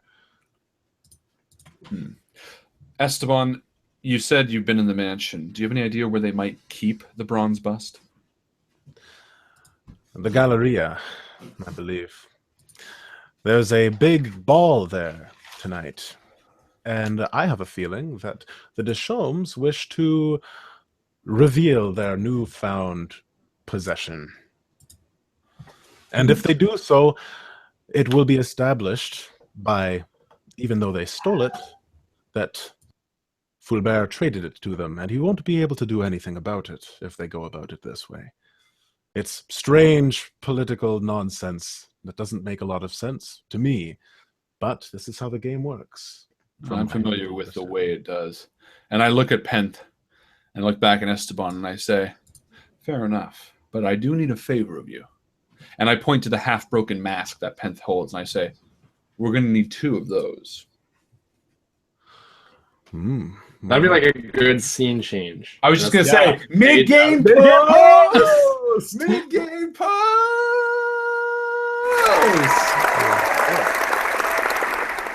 Funnily enough, that was my intention to end it there, but I didn't want We're gonna need 2 of those. We're going to need That's 2 perfect. of those.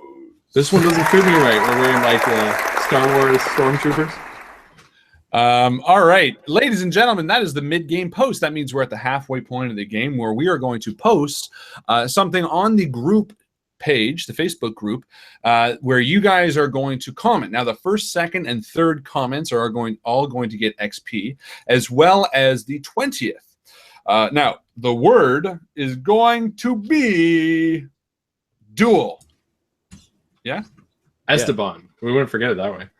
Duel's good. Esteban? No, duel's better. Duel? Duel. Okay. So the word is going to be duel in all caps. Now, I'm going to just make it here. The word is blank. And I'm posting it now. Remember, the first, second, and third are the ones that we're counting, as well as the 20th. So, in the meantime, how's everyone enjoying the game? I'm in a I'm having a blast.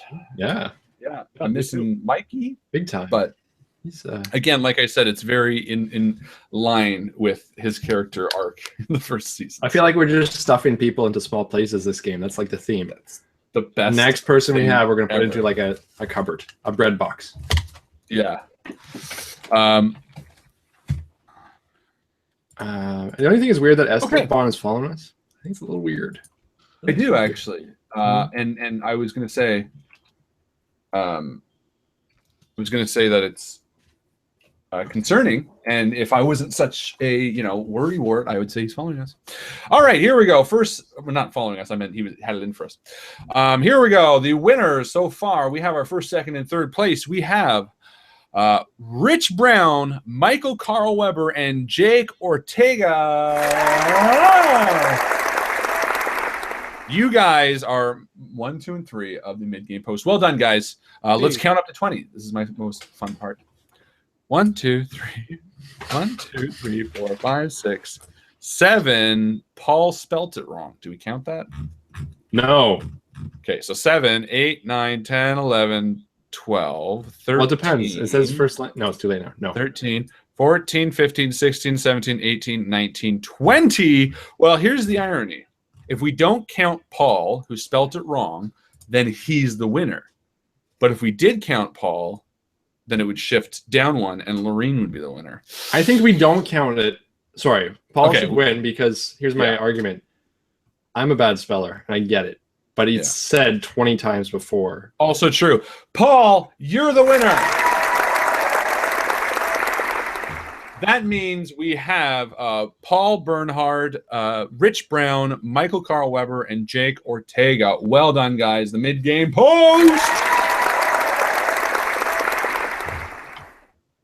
Justin, are you ready to go back, or do you need a couple seconds? I need a couple minutes. Just perfect, because I think this is a perfect time to mention to you guys about one of the XP things that we're going to be introducing, because we're talking about right now. You all know that we're retooling the XP, and to make that clear, before we had hundreds. When we first started, we used to give them out in 100 chunks. Remember that? Jason Randall, 100 XP to you. We were young and foolish and naive, and that a grand resetting is also in the works. Where not everyone's going to be at 0, but we need to lessen the amount so it's easier to track. And we're going to have simpler ways to be earning. And we're going to have simpler ways to be spending. And one of the new ways we're introducing to earn, you guys have the mid-game post, which is going to stay. We're going to have the most valuable post, which is going to stay. And one of the new things that we're going to be introducing is, what do we call it? Oh, the Brood XP.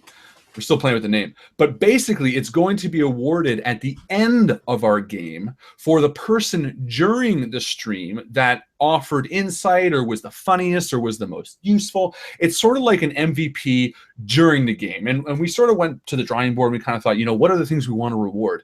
And we want to reward people who interact in the stream during the week, because it's so important. That's what the MVP is. We want to award people who are watching the game, which is the mid-game post. And we really want to award people who are interacting during the game, like all you guys are doing right now, with something as well, because you guys are offering advice and stuff like that during the game. So this last way to earn XP is always going to consist of while we're live. Now, obviously it's tough because we have viewers from all over the world and it's going to be different ways. So we're still going to have like bonus ways to earn, and there's going to be fun stuff like that, games and stuff like that. But those are going to be the main 3 that we're going to be using going forward. And I wanted to tell you guys about that. So, I mean, already I can tell you, Mark Lane, Rich, April, like all you guys while we're watching, you guys give great advice, especially Mark Lane. I think I cannot count the amount of times that he's given advice that's really important. But this comes with remembering NPCs, or even giving out, if we're like, oh, give us a character name or a ship name, and you guys come back with an awesome suggestion, between the 4 of us, we're going to mark down someone who we think, and at the end of the game, before we close off for the night, we're going to give an additional XP point to that person who helped out. And I think, what was the name? Broodling XP or Brood XP? Brood XP. Brood XP. So the 3 main forms we're going to be working with in the future are going to be mid-game post XP, MVP XP, and Brood XP. And Brood is what you guys are doing right now. So I just wanted to give you, rather than slam all this stuff on you when the game comes and you're all trying to figure it out, I've been trying over the past few weeks to slowly introduce you guys to what we're doing, and sort of like when you get new fish, you don't dunk them in the cold water, you put them in the lukewarm water so the water gets the same temperature, and then you pour them in. Otherwise, they call that fish foreplay. They do, and you put a little penis and you just get here and you make them feel really comfortable. Chris, that's the second time you've done that tonight. Sorry, I hope I should have been watching this one. I should have gone this side. I should have gone this side. This is this side. And this is the two-hander. This is the one-hander. Harlan's constant imaginary orgy. It's always happening. It's great. Are you ready, or do we have to keep doing this? Or do I still have to keep doing this? Well, Chris hasn't even started, so I'm too. I'll just do this part. You can do the other part. Okay. I'll do this part. The scratching of the. Just the. All right. All right. No. No. Oh, okay. No.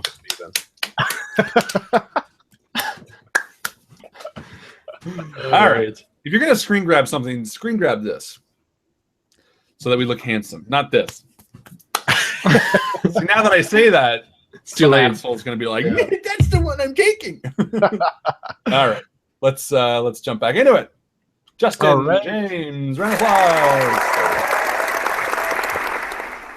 So you're back at the Talon, and the fire is roaring in the corner, but things have died down in the Talon, not to a degree that there isn't a good amount of rabble and talking. But you're sitting at a table, and Karthus has just arrived, and he sits down with you guys and says, "Thanks again for what you did earlier. I really appreciate it." Well, Karthus, as much as I'm one for not wanting to immediately call in a favor, I think we might need your help. And I turn to Pent, and I say, Karthus is an old friend. I trust him like I trust you and Imogen, and I think he could be of use with our little plan. Are you okay with this? Yeah, he fights well. What kind of plan are you talking about? And I turn back to sort of the two of them. I say, well, hopefully it won't take fighting, but the Dissom have something that they've stolen, and we're looking to retrieve it. Now, they're holding a gallery tonight, a very hoity-toity gallery. And I have a friend getting us masks, right? Well, we have a friend getting us masks as we speak. It's a costume party, a masked event. We're looking to sneak in and ideally leave with a bronze statuette in the gallery. Why do you want to do this? Well, it's a bit... In truth, we're using it as a bargaining chip towards Roshan. He is a friend of ours, Ashara, and we need her help with the young elf that you saw in the alley, Imogen. So as you like explain all of this plan, fuck these, fucking Jake did both those screenshots in like a second. So his eyes kind of glaze over with all the talk, and he says, "Yeah. But I'm gonna get paid, right? Is that?" I can't do it for free, unfortunately. Karthus, I'll pay you as much as you paid us when we saved your ass in the alley. And I'll use it as a persuasion point. Because I think that's kind of lame of him to ask for money right after we just saved him. Yeah, that's true. 7, 8, 9, 10, 11, 12, 13, 14. Hey, well, you know me. I gauge my level of engagement based on risk. And this sounds like a bit of a risk, stealing from one of the wealthiest families in... Val Royaux. I mean, you know what? You helped me out. And you know what? You're a good friend, so fine, I'll do it.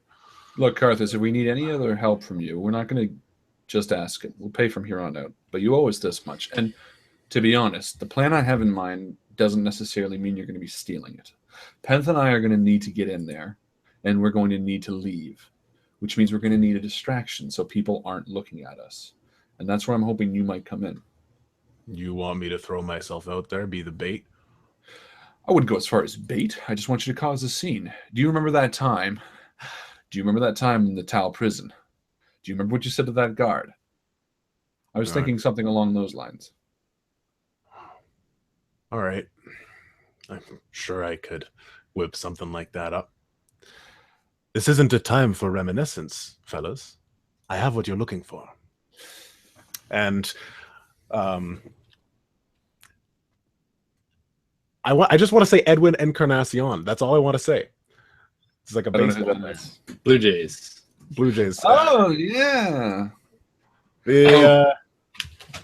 Anyways, the thief sits back down. And Esteban, thank you. I'm going to write that down. Esteban sits down. And he's wearing all black, and he kind of loosens things and says, "All right, well, you're going to be very happy with me. But before I hand these over, the payment I discussed." Did he discuss payment? He did. That was in between the break. I say, Esteban, for a man that's following us around, being the most interesting people in the city in the past 2 weeks, you ask an awful lot. Well, do not worry about that. You've asked for something of me, and this, I would say, not only is extremely valuable with the material that these are made of, but was also quite a risk getting it. Now, it was a breeze for me, so I'll definitely give you a good discount, and it was the most exciting thing I've done in the past 2 weeks, but I'm still going to have to ask for payment. You understand, correct? Esteban, how about this? I'll be straight with you. We're a bit light on the coin, but owing you a favor, the three of us owing a favor, is very worthwhile. I can say that we will give you aid if you should need it in the future, and that's the best I can offer at this point. Well, I do not know if I will need your aid, to be completely honest. Look, there must be something more tangible that we can give you.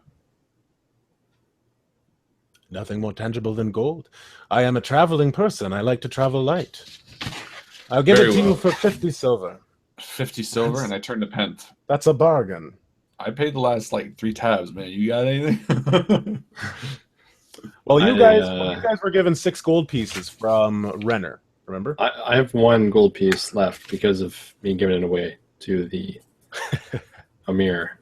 So, okay. Grinner, if I'm here to make money for my tribe, if I give money away, my clan won't eat. And I say, and if I give my money away, I won't eat. And I turn back to Esteban and I say, Esteban, there's got to be some middle ground we can reach here. I take a gold piece out and put it on the table.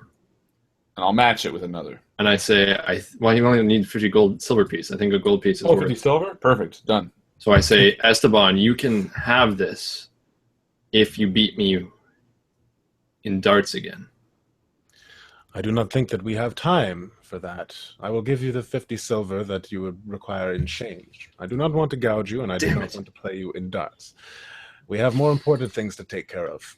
Then, Esteban, take the silver for now, but give me a chance to win it back. Very well, if it comes to that. But we don't have a lot of time. The ball is going to be starting soon, and if you're not in there when the doors close, then there is not much that I'll be able to do to help you.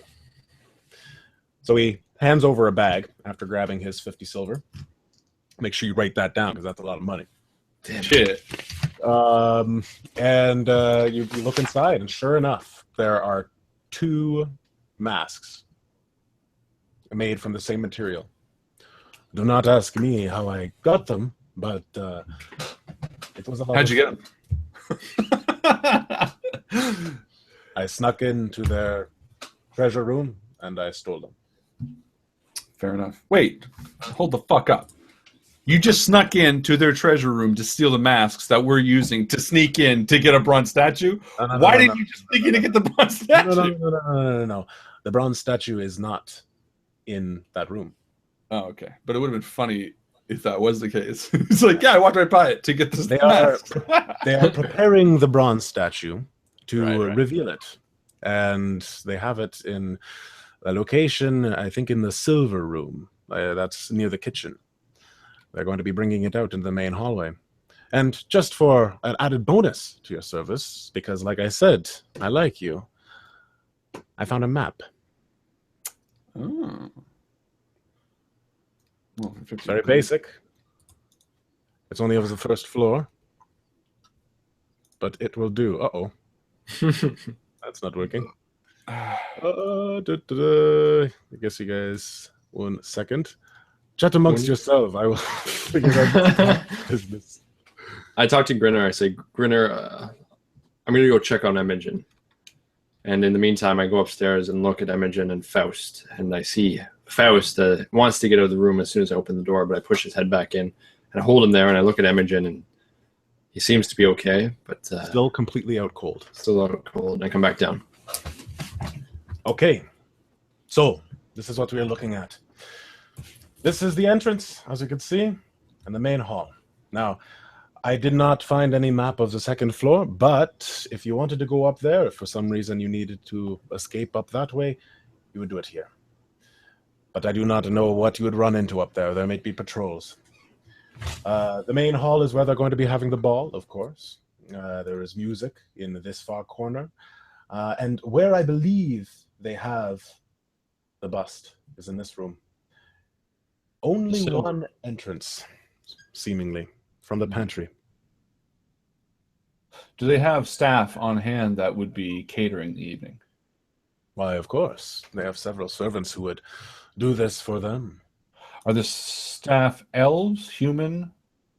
Well, mostly human, but any Orlesian noble that has an elf is, well, highly respected for what they are doing for the elven community.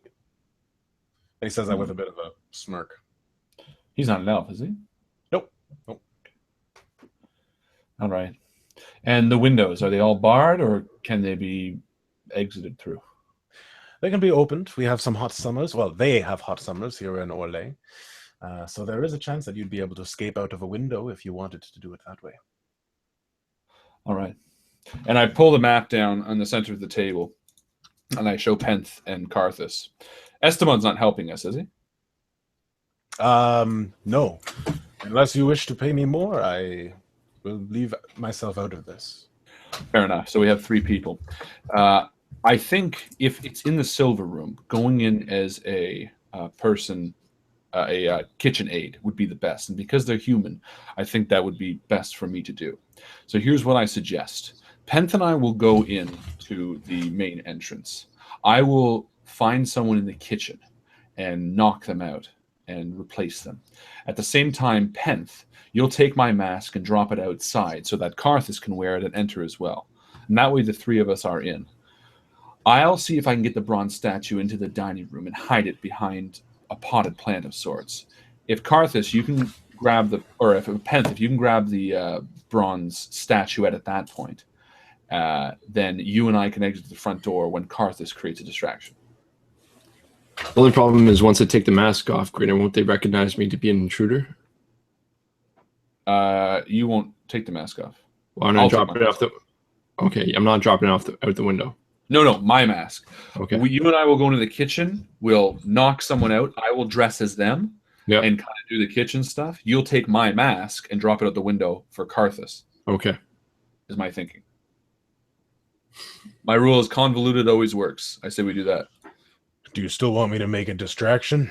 Yes, but it's going to be at the end. Once we have the statue. The reason being is that with something in the center, something that's going to be very prominent, they might be searching people if it goes missing. How large is the statue? Well, it's about yay big. You can't see me. Nope. Yay big. Yeah, we know. Yeah, we can do that. We can put that in our pocket. Yeah, it's about less than a foot. Like a totem. Yeah. Well, I'll do my best. You just make sure you give me a signal. Well, once wait by the northeast window in the dine, or no, let's say the billiard room. Billiard room would make most sense to drop the mask out because he'll be out there. So I would say if you wait in the southeast area, Penth will open a window and drop you the mask, and Penth can meet up you in the front hall. But at that point, Penth and you are on your own. Penth, you'll need to be amongst these people rubbing shoulders. Are you okay with that? I don't have to say anything. I'll be wearing a mask at least. All right. Okay. And then again, my question is, sorry, what room is the totem in? It's in the silver room.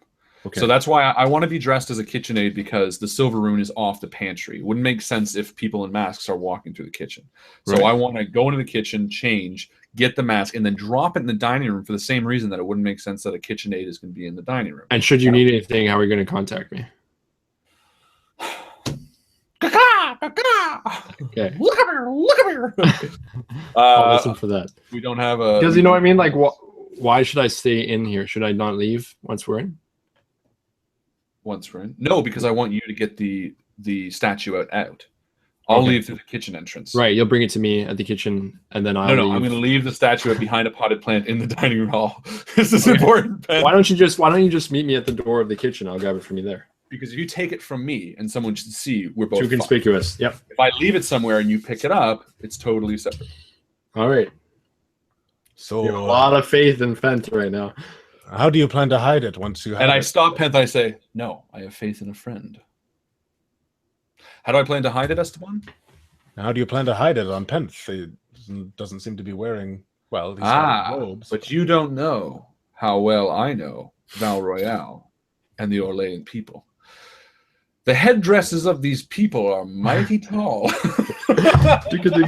Pent in there with this like fruit basket. Chica, chica. No, Esteban brings up a good point. We can hide them in their robes. The flowy gowns of these people would easily hide 2 or 3 statues. There is the possibility of getting out in the kitchen entrance, but We could also drop it out the window and have someone catch it again. which also could work. What about a serving cart? A serving cart seems suspicious since it's already in the kitchen area. I feel like there will be high security. That's why I think getting out through the front door, the closest place to danger is the safest place from harm. Isn't that a saying? I've heard that before, yes. I live by that, in I fact. think walking out the front door would actually be, sadly, the cleverest way to get out. Perhaps we can have a misnomer. I just want to change something quickly. The masks that he got you, he didn't break into the dish homes, we'll say. Okay.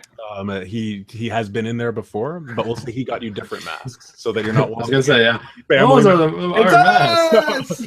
I sort of assumed it was. Yeah. All right. So then the only thing we need to do is how to actually get it out. It's a big, heavy bronze statue. How big? Because I forgot to say. Probably about this big. Probably about 30 pounds, you imagine. And I looked at Esteban. Is there anything comparable that might be, easily switched out? A potted plant, a container of gravy, a gift of sorts, a crystal chandelier. You mean in terms of the weight? I don't know. I'm trying to think. Well, from what I saw, or I guess I didn't see, how do I know that it's in the silver room now that I've changed things? It's in the silver room because my sources, my your information. sources. Yes.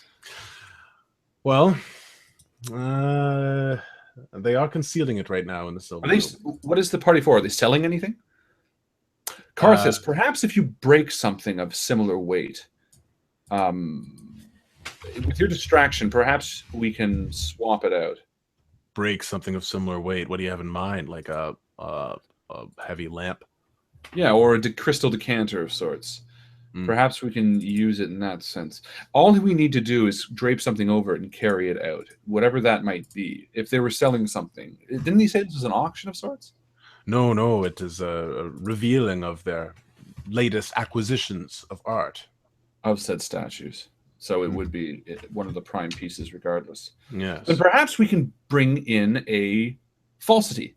What if we brought in something that you were of interest to share? Something of similar weight and size? That is a possibility, but I do not have anything like that right now. Carthus is human? Yes. There's my helmet, I guess.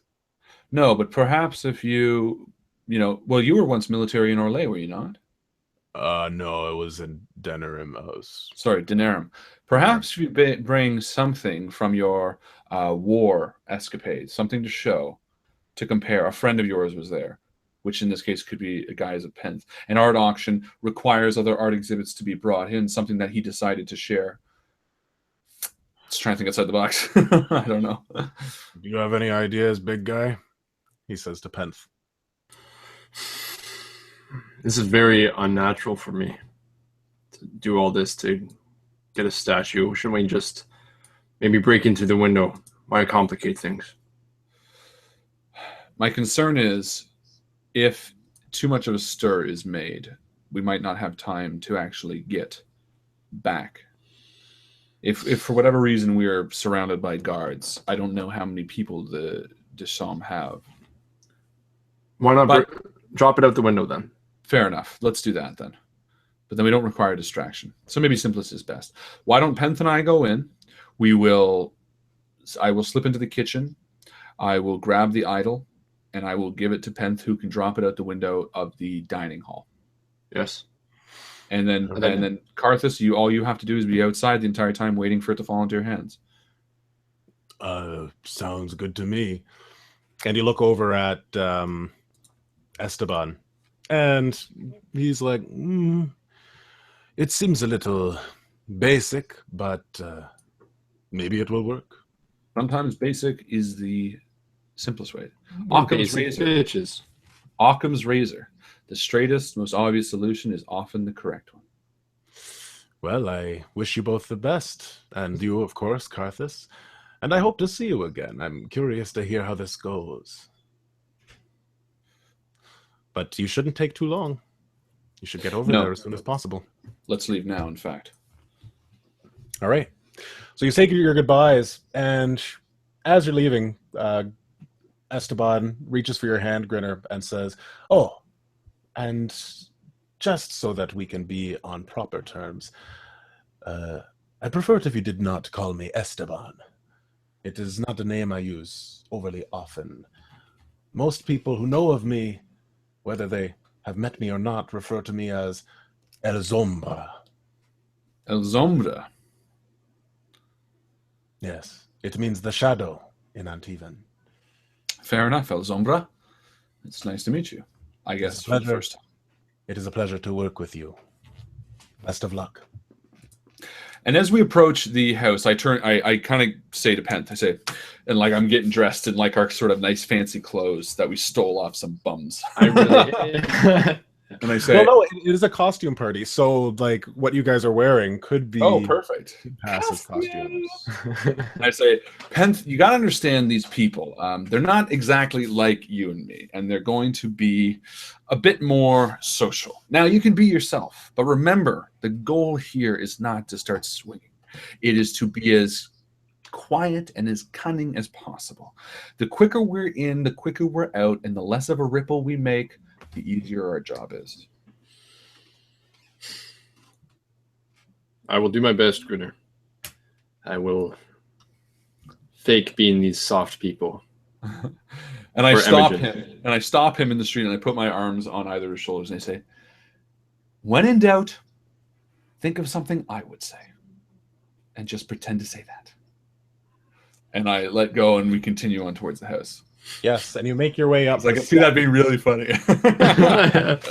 You make your way up the steps of the entrance hall, and it's a beautiful mansion with columns reaching up to the second floor, big windows illuminated by chandeliers on the inside. And I like help put his mask on, like with his hand. I'm like, put this on, put this on. So there is a right before the entrance hall. There's like a garden, an outdoor garden with marble floors. And it's a well-lit area. There are people carrying very nice torches. And one of them turns to you and greets you as a stream of people are flowing in.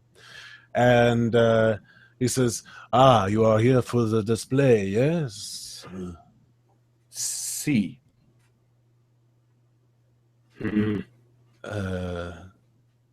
Well, I see that you are in character. I do not know exactly who you might be. Perhaps one of the warriors of the fallen Halam Sharal, or Yes, I'm a warrior of the fallen Haram Sharal. And I am an emissary from the city of Denerim. You look like you're from Denerim. Yes. Hey, Francois, look at him. He looks like he's from Denerim, doesn't he? Well, I'm an emissary of Denerim, but I was born in Olay. Very good costume. Yes, very good. Please sign your names here, and you may enter. And I sign with an X. Denerim never puts his full name for the risk of losing one's soul. Step away. You Denerims are crazy. Yes. And he passes it to you as well, Pence, and you do the same? No, I prick my thumb and I make a print.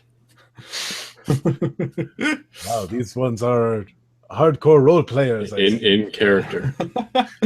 And as we're walking up to the front of the house, I motion to Penth that this is where he needs to drop the statue, I guess, because this would be the billiard room, right? That we would see. Yeah. Like pointing to the window? Yes. Yeah, so Is there that's sort of an just area. right. That's just to the right of the mezzanine or the magazine or whatever. The mezzanine. Mezzanine. The I mezzanine. say, if everything goes to plan within 15 minutes to half an hour, Karthus should be there ready to take the idol. Now, if he's not there when you drop it at the window, do you have the backup plan ready? Oh, yeah. Backup plan. Yeah, I didn't I'll think run it out the front door. Yeah, let's run it at the front door. That's a fair backup plan. Now, how about this? If he's not there, come to me and we'll find something to figure it out. Maybe I'll get it at the kitchen entrance. If you don't get a hold of that, we'll be suspicious. Yeah, well, I clearly Denarum doesn't work either. What's another big sort of city? Cumbermere. Perfect, Cumbermere. Yeah, isn't the not the Emir? What race am I? 1 second. Avarians. We're like barbarians. We're considered barbarians. So I'll just pretend to be an Avarian because these people probably have never seen one. Yeah, that's true. They might try to eat you. And it is Cumberland. Cumberland is the other city, the big one nearby. Cumberland. Land. All right. All right. So you step into a beautiful ballroom, and there's people all around you, dressed in very fine clothes. You guys do kind of stick out, but there are a few other people who are dressed more raggedly for the costume. There is a string quartet playing in the far corner, and a number of servants walk by, and you can tell they're servants because they're only wearing black and white, but the clothes that they're wearing are very fine. All right, I walk in. I'm with Penth, and I start eyeing the catering and seeing who goes in the thing. I think I'm going to need to find one of these kitchen aides and the door to the kitchen as soon as possible. And as you are standing there whispering that, a man swoops in front of you and says, "Hello, would you like an hors d'oeuvre?" No, it's all right. We're just looking for the bathroom. Do you know where the bathroom is? The bathroom is, yes, it is just down through the entrance hall, and then hang a right. You'll see staircases. You've gone too far. Just turn to the right. If you see staircases, there is a door there. I have people to do hard work for me. Many soft things in my house. Yeah, he does. He's real fucking good, huh? I like to sleep long into the mid-morning. You know, we will take a few of these, and I take like 3 off of, or 4 or 5. All right, goodbye, thank you. And I hand them to Penth. I'm like, you need to chill out. They don't need. No one's going to be judging you. I don't know what to say to these people, and I start eating. Just say what you say to me, but no, pretend you are me. You've seen me talk to people.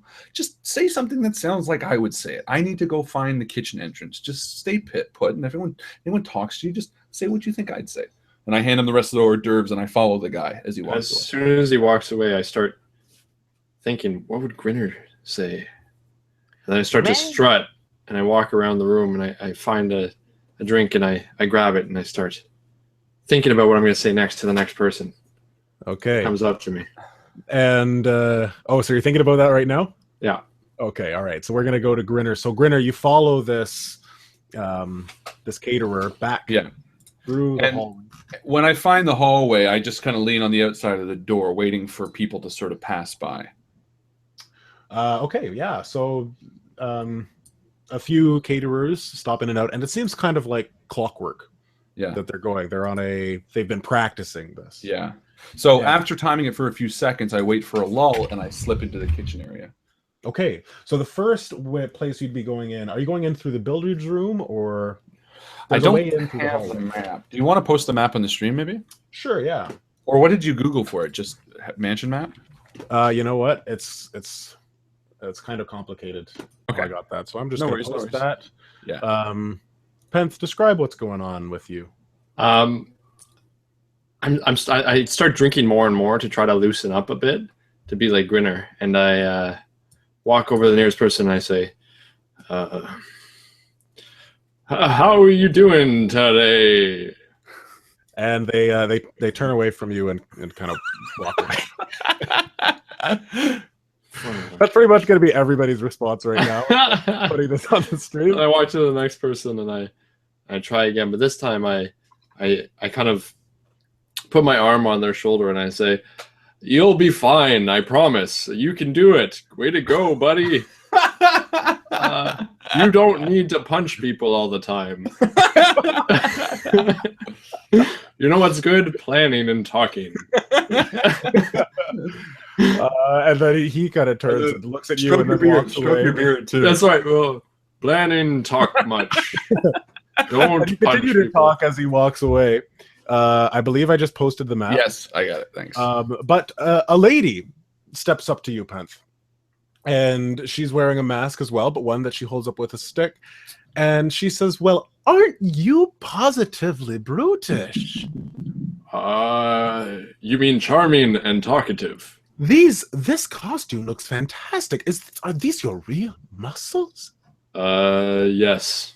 I have big muscles for conversation. Oh my goodness, you're like a monster. This is fantastic. Where do you come from? Are you from the East End? I'm an Avarian warrior. I'm pretending. That's what we do. Oh, an Avarian. Oh, the brute. Oh, this is insane. Come over here, Deirdre. Come on over. Come take a look at this. Finesse, not strength. Finesse, not strength. And as it comes over to me and I say, yes, we have come from a long way away where I got cut in the face and I have a wound that I tell everybody about. And that's why you're wearing the mask. Yes, I'm starting to get more confident, feeling like I'm doing a good job of being Grinner, but even though I'm not. Yes, and I look after people and I get very frustrated about short people who have short tempers. And I have a funny story about this hors d'oeuvre. Once there was a baker and he I start going into this elaborate story as if I feel like it's going somewhere, but I really don't know where Grinner's ever going as Penn. So I start elaborating about, okay, and the baker, he had his wife, and this wife, she did not know what to do, and so she took the flour and it helped. And I just shoved it in my mouth and I keep trying to talk. And I take my shirt off and flex. So there's an awkward silence, and you see that in the in all of that, people are looking at you like you've kind of gathered a crowd, and they're all kind of staring at you, kind of waiting for more. And the lady that first approached you,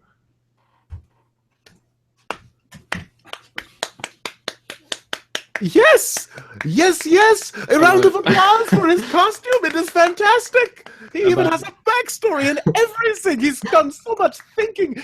It makes no sense, just like an Avar. He's dumb like one. It's brilliant.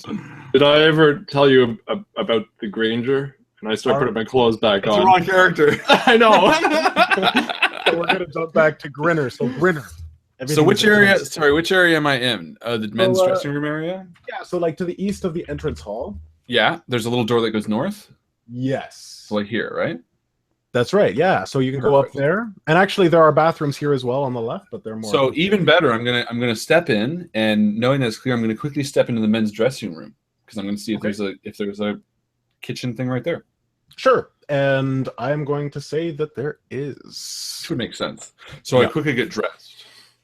Okay. Hoping no one walks in on me. Doesn't take you too long. You hear some applause from the main hall. And I'm like, oh, someone must be charming the pants off some people out there. I walk out dressed as a waiter in my best, and I walk down the hall towards what I've memorized as the silver room. All right.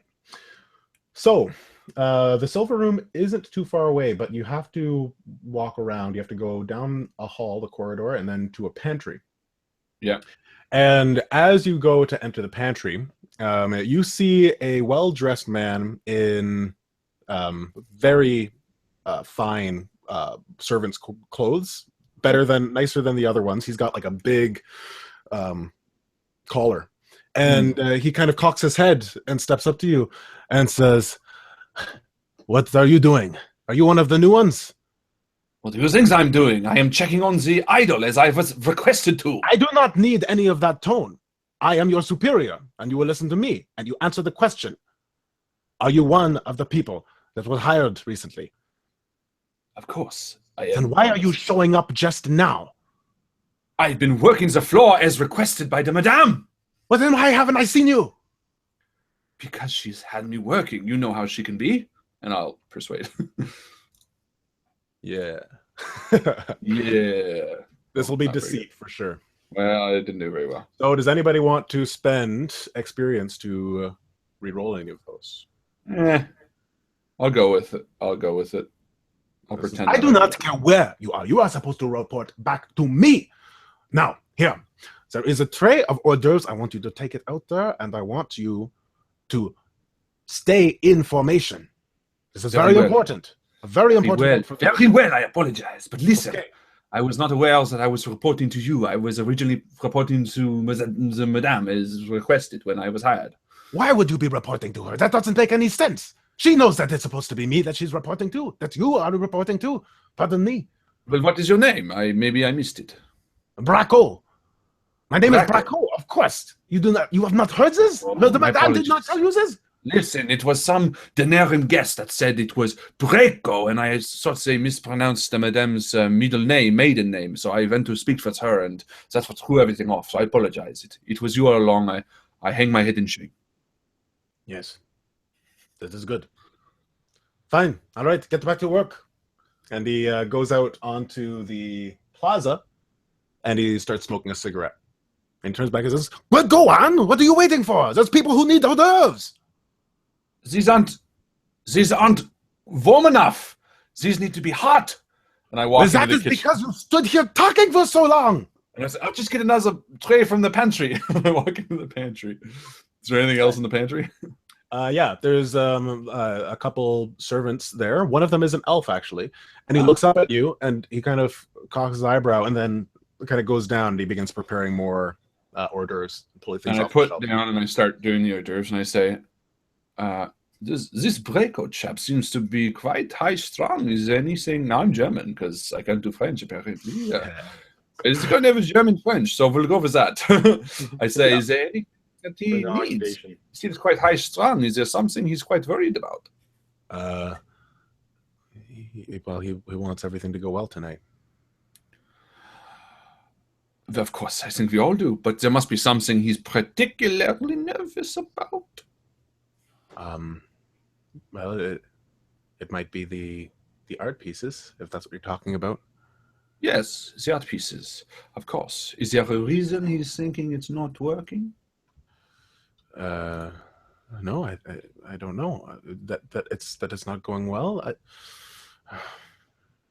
I don't know. I guess he just feels like he'd be responsible if anything happened to it. I don't know why you're asking me. Why don't you talk to him? I barely even talk to him. That is a good idea. I appreciate it. And I put down the tray, and I actually walk towards the piazza. The plaza. Oh, okay, yeah. Is it Plaza? Plaza or piazza? Piazza. We'll go with that. Piazza. And I say, Braco, do you have a minute to talk? Listen. I understand. I understand, but listen. What I'm bringing to you is more important than the appetizers getting out right away. I promise you this. What is it? I wasn't entirely honest with you. I'm not just serving tonight. I was hired last minute by the madame for a very particular reason. It is the son, Marcel. You know Marcel? Yes, he should be here any minute. He is not. And the reason is he has suspicions that someone here is planning on stealing an art piece. And he has hired me to make sure that it does not happen. Now, I know of all the people here that you have the most at stake should something go wrong. Well, yes, I could lose my head. Yes, it is not fair to put that on you. So I need to let you know up front that I am watching the art pieces, but I have reason to suspect at this point in time that someone has switched out one of the art pieces in the server room with a fake. Well, we have to inspect this immediately. But I have the experience to understand which is a fake. So if you'd like to come with me, I can tell you right away that no one has taken it if we go right now. Yes, let us go. Well, actually, do a buff check. Yeah, that makes a lot more sense. Yeah, but I'm going to give you +2 because it's a convincing... 9, 10, 11, plus 5. So 16? 16. Yes, let us go right away. I do think it is strange that he has hired you, but I can definitely understand why. Well, think about this. Marcel was out tonight with how many of his men? 5? Do you see any of them here? No, not a single one. They are preparing a sting. so that if I find out who the art thief is, I will lead him away from this place so that we can calmly and quietly resolve said problem. Okay, well, I will take you to the pieces then. Just in here, in the silver room. And as I follow him, I'm like, yes, this was clever. Yeah. So, back to the main hall. After that, great. Everybody's watching you. So I'm going, if you like that, you should see how far away I can shoot people with a bow. I don't even need to look them in the eye, and I shoot them with a bow, and I'm safely away, so far away. Bell? Will you show us? No, Deirdre, no, he will not show us. Let me tell you about another time. There was this big, strong, heroic type, very muscular and strong, and he punched me in the face, and I just took it. And then he did so again, and I just took it. I would rather shoot with a bow at a far distance than punch someone in the face. That is impressive, yes? Yes, I suppose that is impressive. I also take things without people seeing. What do you mean? I will grab things and I will take them without anyone seeing. You do not. This is all in character, yes? Yes. He's choking everyone. Do a deceit roll, deception, because you've gathered a lot of attention, a lot of people who. Now, isn't this like if I fail, don't I win? No, because you're telling the truth. Okay, 13. Without realizing it. 13. 13. Okay. So you see them, a bunch of them are still interested, but you see one of the people standing at the foot of, or at the doorways, the guards. And one of them is eyeing you suspiciously. And he motions to the other one, and they begin walking towards you. As I was saying, that is, yes. So your muscles. So how do you get those muscles like that? I wish my husband could get like that. Don't you, Deirdre? Yeah. I get these muscles by looking after people who are weak and vulnerable. Hey, what's going on here? I was just saying that if there's people suffering, I don't put them out of their misery. I look after them. Okay, that does not make any sense. That's what I think. I mean, yes. What's happening? I'm in character. I'm an Avarian. A charming Avarian. Are you on the list? Yes. What is your name? And we're gonna jump back to Grinner. God. It's not my forte. And I walk into the silver room with him. Was it locked? Was it open? It was locked. Yeah. I figured that's why I went this route. Yeah. Perfect. And I walk in and I lock the door behind me, obviously. Okay. We need to be very careful here. If for any reason people suspect that you could be the art thief, they are going to be very, very German and scientific sounding. Scientific German? You're going to be very, very nervous about what they do. I can't do French. French is like my one. I can do a lot, can't do French, so we're gonna go German. Okay, so we have to be careful, is what you're saying. We have to be very careful. Very so careful. What do we do? How do we know which one is a fake? And I take a look at the room. So what am I looking at? How many? So there are 5 pieces. All of them are on wheelie carts. Yeah. And they are covered. It looks like there's like a glass case covered with a white sheet. Okay. And they're all bronze pieces? They're all covered right now. Oh, okay. But you look under a few of them. Yeah, I won't take a look. Yeah. And one of them is a flute. One of them looks to be some sort of mummified thing. One of them is a small painting, and another one is a beautiful like a silver urn. And one of them is a bust. Okay. and I turn back. I sort of stop at the mummified one, and I like look at it for a second.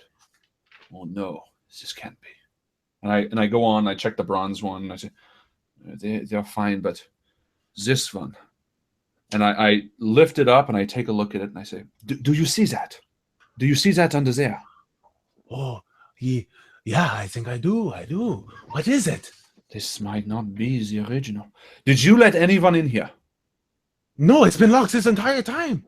Did you have the key on you the entire time? I did. I do not know how they got in. Krakow, you must think. Did you give anyone the key before today? Did anyone have access? Did you spend the night with anyone you don't trust? Oh, Krakow, what did you do? I wanted... It was nothing. It was nothing. Krakow, what did But you do? You do not tell anyone about this. I could lose my job about this. You must tell me, otherwise we cannot fix this. I'm a man of romance, as are most Orlesians, yes? Of course. Well, what is more romantic than in the wee hours of the morning, bringing your true love into a room filled with 5 pieces of beautiful art that haven't been seen in years? You must understand that people must have seen you use the keys, understand where it was. And that would be so easy. No, listen, Gregor. Listen. This is the most important thing at this point. I can fix this. I can make sure this is good. But you must understand something. When Marcel asks how the person got in here, I cannot say no one. You seem like a decent man.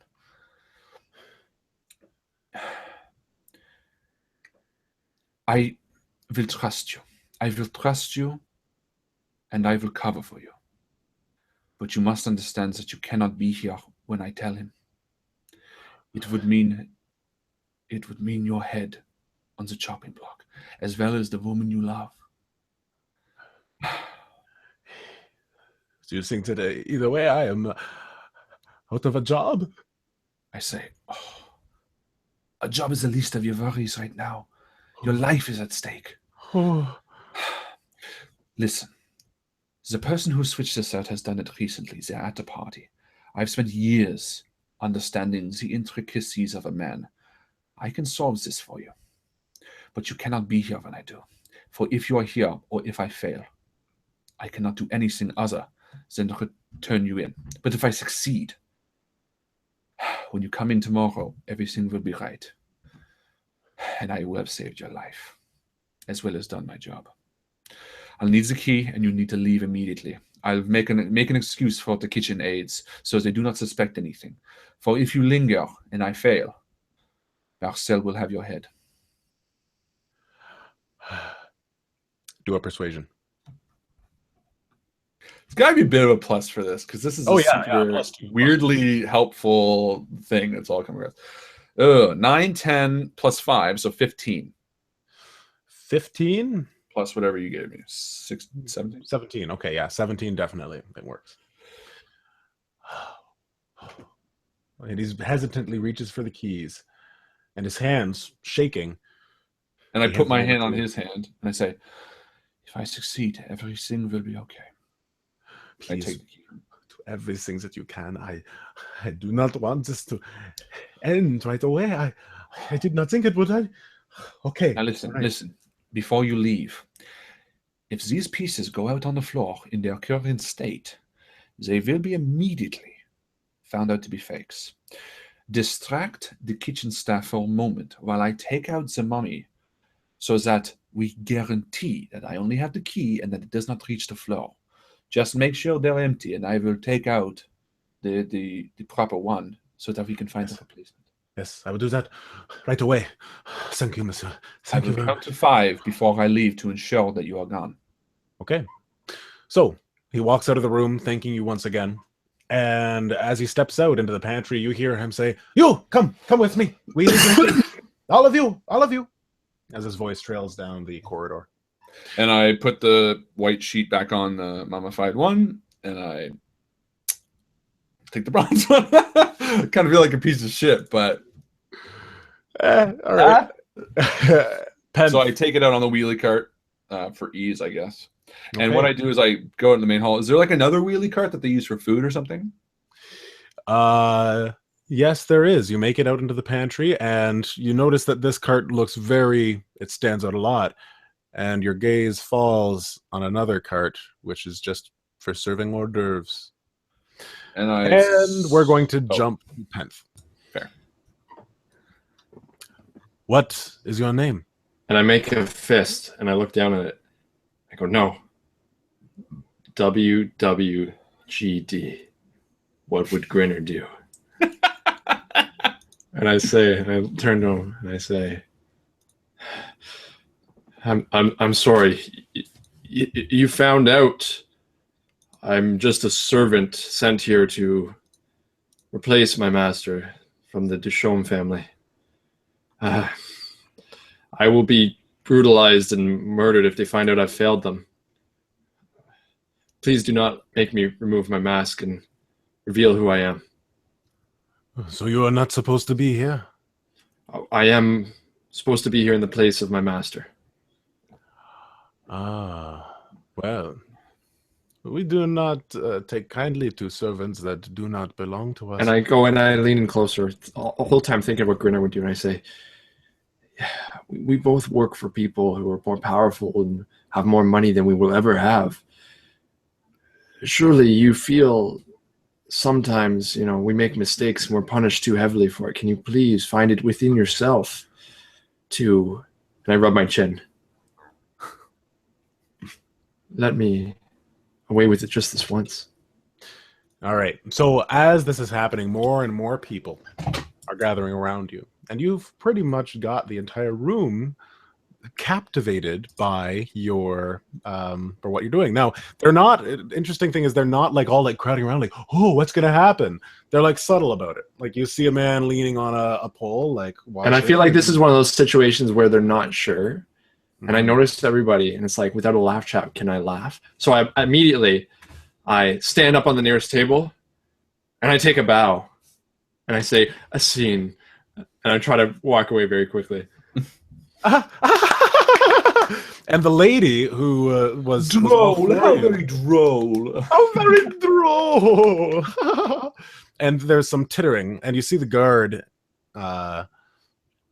look at them, and it looks like they'd be able to talk him down, right, if it came to that. And I lean into the lady that I flexed in front of, and I say, I want to continue my act, but these servants are trying to stop me. Can you please not let them interfere with my act? I appreciate your patronage. All right, do a persuasion with a +2. This is so not my character. 8 +2, so 10. I'm going to use, hold on, yes, I will. I'm going to re-roll 2 of them from before. Hey, there we go. So I'll re-roll 2 of those die.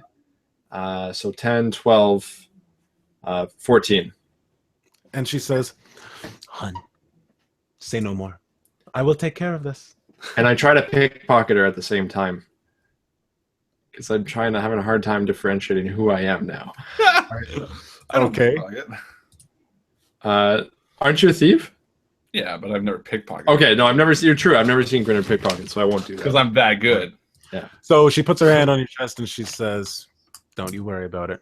I'll take care of it. Everything's going to be great. It's just all going to be great, okay?" And then she turns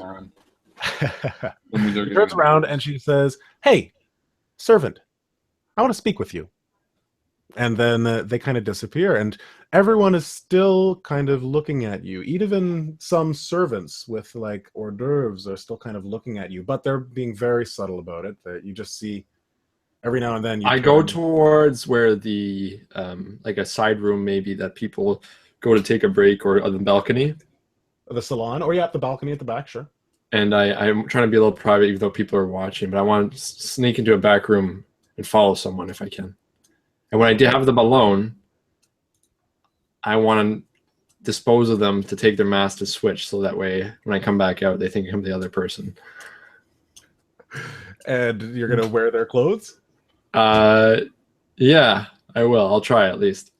There's nobody here with like your size. My size, eh? No. All right, so everyone's looking at me. Yeah. Um, But they're being, like I say, they're being very subtle about it.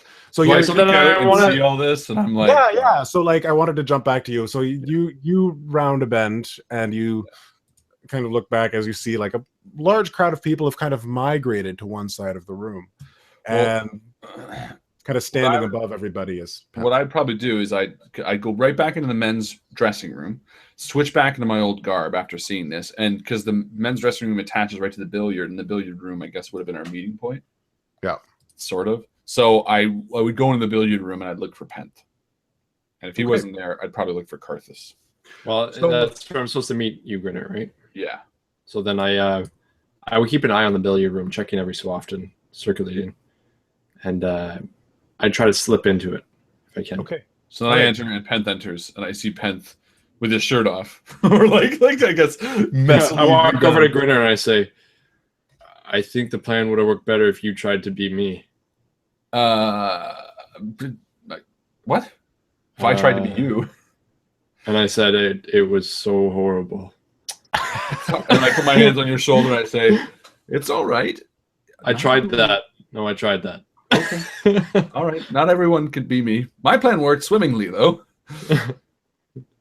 I don't need this anymore. My they will be is looking. done. They will be looking for me shortly. We need to leave. Very well. Quickly, And I please. opened the window. Carthus. You ready? And I hand him the statue. Oh, it's heavier than I was expecting. Well, it's made of bronze. Is it? A fair We're on the point. first floor. Yeah. I'm totally leaving through the window. I said to Grinner, I was like, I should probably leave this way.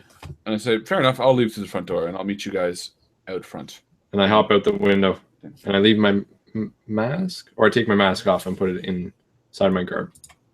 Okay, so you pop out of the window and Carthus kind of helps you down. Or no, he doesn't. You're probably fine. And I'll leave the billiard room very casually because now I'm back in my mask and I sort of just look around. And as I leave, I say, "What a droll affair!" And I walk through the front door. Loud enough so everyone can hear. And as you're leaving, you see the guards that were there before. They're actually talking to a lady who looks very angry with them, and there's no resistance when you leave because they're talking. Well, they wouldn't resist me anyway. I did nothing. Yeah, probably not. Probably So not. I But you don't even have to feel a little nervous. I don't, not even the slightest. And should I help that guy? I was thinking of being like, he didn't do it. Barrock or Barco or whatever his name was. Whatever. He'll figure it out. And then just it'll be all right. So, ça va? All right. So I turn to Carvis and then I say, I think we should get the bomb. Thank you, Carvis. Your service is done. We don't need you for now. that's Carthus. Carthus. What did I say? You said Carvis. Sorry. Well, that's all right. Carthus. It's been a long night. So It has been. Appreciate you waiting for all of 15 minutes. That was tough. Glad I paid you. Didn't have to pay you for that, buddy. yeah, that would have been a waste of your money. I I'm didn't doing really a do bit it. chop busting because I love you so much. You know, the security here wasn't really that great. For having all of that stuff there. Like, there were only 2 guards at the front that I saw. Yeah, I guess I could have stolen more. Damn. I stole the keys. Well, I'll keep these. Well, I wonder how you're. Actually, did you guys tell him about Imogen? No. No. Okay. I trust him, but not Well, yet. maybe we should get back to the bar anyway. Get away from here, because if they find us with this, it's not going to look good. Well, look, Penth and I still need to help Imogen, which means getting this, at least our bargaining chip, as soon as we can, to Rochard. If you want to head back to the bar and meet us there, that would be great. But Penth, I think you and I have a date with Mr. Rochard. Yes. But not a date. I don't ever want to go to those parties again, Grinner. I'm sorry. I appreciate you doing that, though. Thank I you. heard someone clapping. Was that for you? I don't know. I don't know what happened. I'm sorry. I shouldn't have asked you to be me. No. It was horrible. I hug him. Aww. I PTSD. Yeah. It is late, and I don't know if speaking to Rishom at this time would be the best, but he might still be up. It might not be a problem. Okay. Well, we can wait. If it's late and we know his personage and we know that he would be someone who would be frustrated, then we would wait till morning, I suppose. But no, we wouldn't, because Imogen is in a stupor and he's our priority. So no, we would go straight to Rochard. Sure. Okay. It's not like super late. Like it's only like 10, 15 or if something. we thought that him helping Ashara could help us get Imogen out of his coma, whatever, faster, we would go. And on the way there, I would say the same to Penth. Look, everything I've heard about this guy, Rochard, is that he makes a lot of dirty deals. Keep that bronze statuette close. I don't think we want to reveal that's what we have until we need to, but we should give him Marcel. No, that's understood, Grinner. We're gonna go now, this late at night. I can't wait. I don't think Imogen can. Yeah.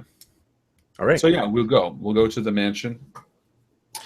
Okay. With the body of Marcel on a cart.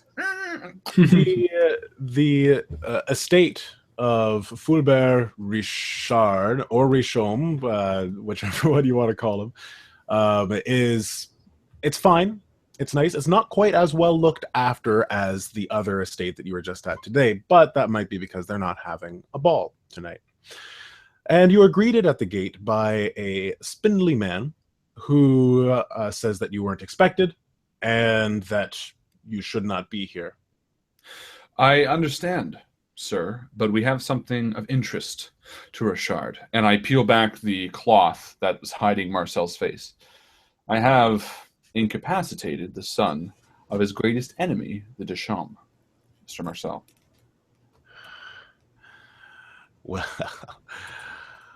Well, let me speak with him. So, after a little while, the spindly man returns and says... And when he leaves, Grinner's like doing his normal stuff, and I actually start mimicking him, trying to be him. Trying to figure it out. Fulbert will allow you an audience, but you must recognize the prominence of this man. There are a couple rules before I let you go in there and embarrass yourselves. First, it's going to be fun. You must refer to him only as Your Grace. Of course. Nothing else. For he is a duke and must be referred to as such. Second of all, do not speak unless you are spoken to. If you speak out of turn, he will not be pleased. And thirdly, be respectful. But I would expect that of you all the time. Correct. Should I wait out here, Grinner? No, Penth, I think I might not even be able to hold my tongue. So at least we'll be together. Please, enter. And sorry, what's your name? Trava. All right, Trava. We'll play this game with your honorable lord. Yes, the one, the only Duke Fulbert Richard. That name must be tough to say with his dick in your mouth. Sorry, I mean...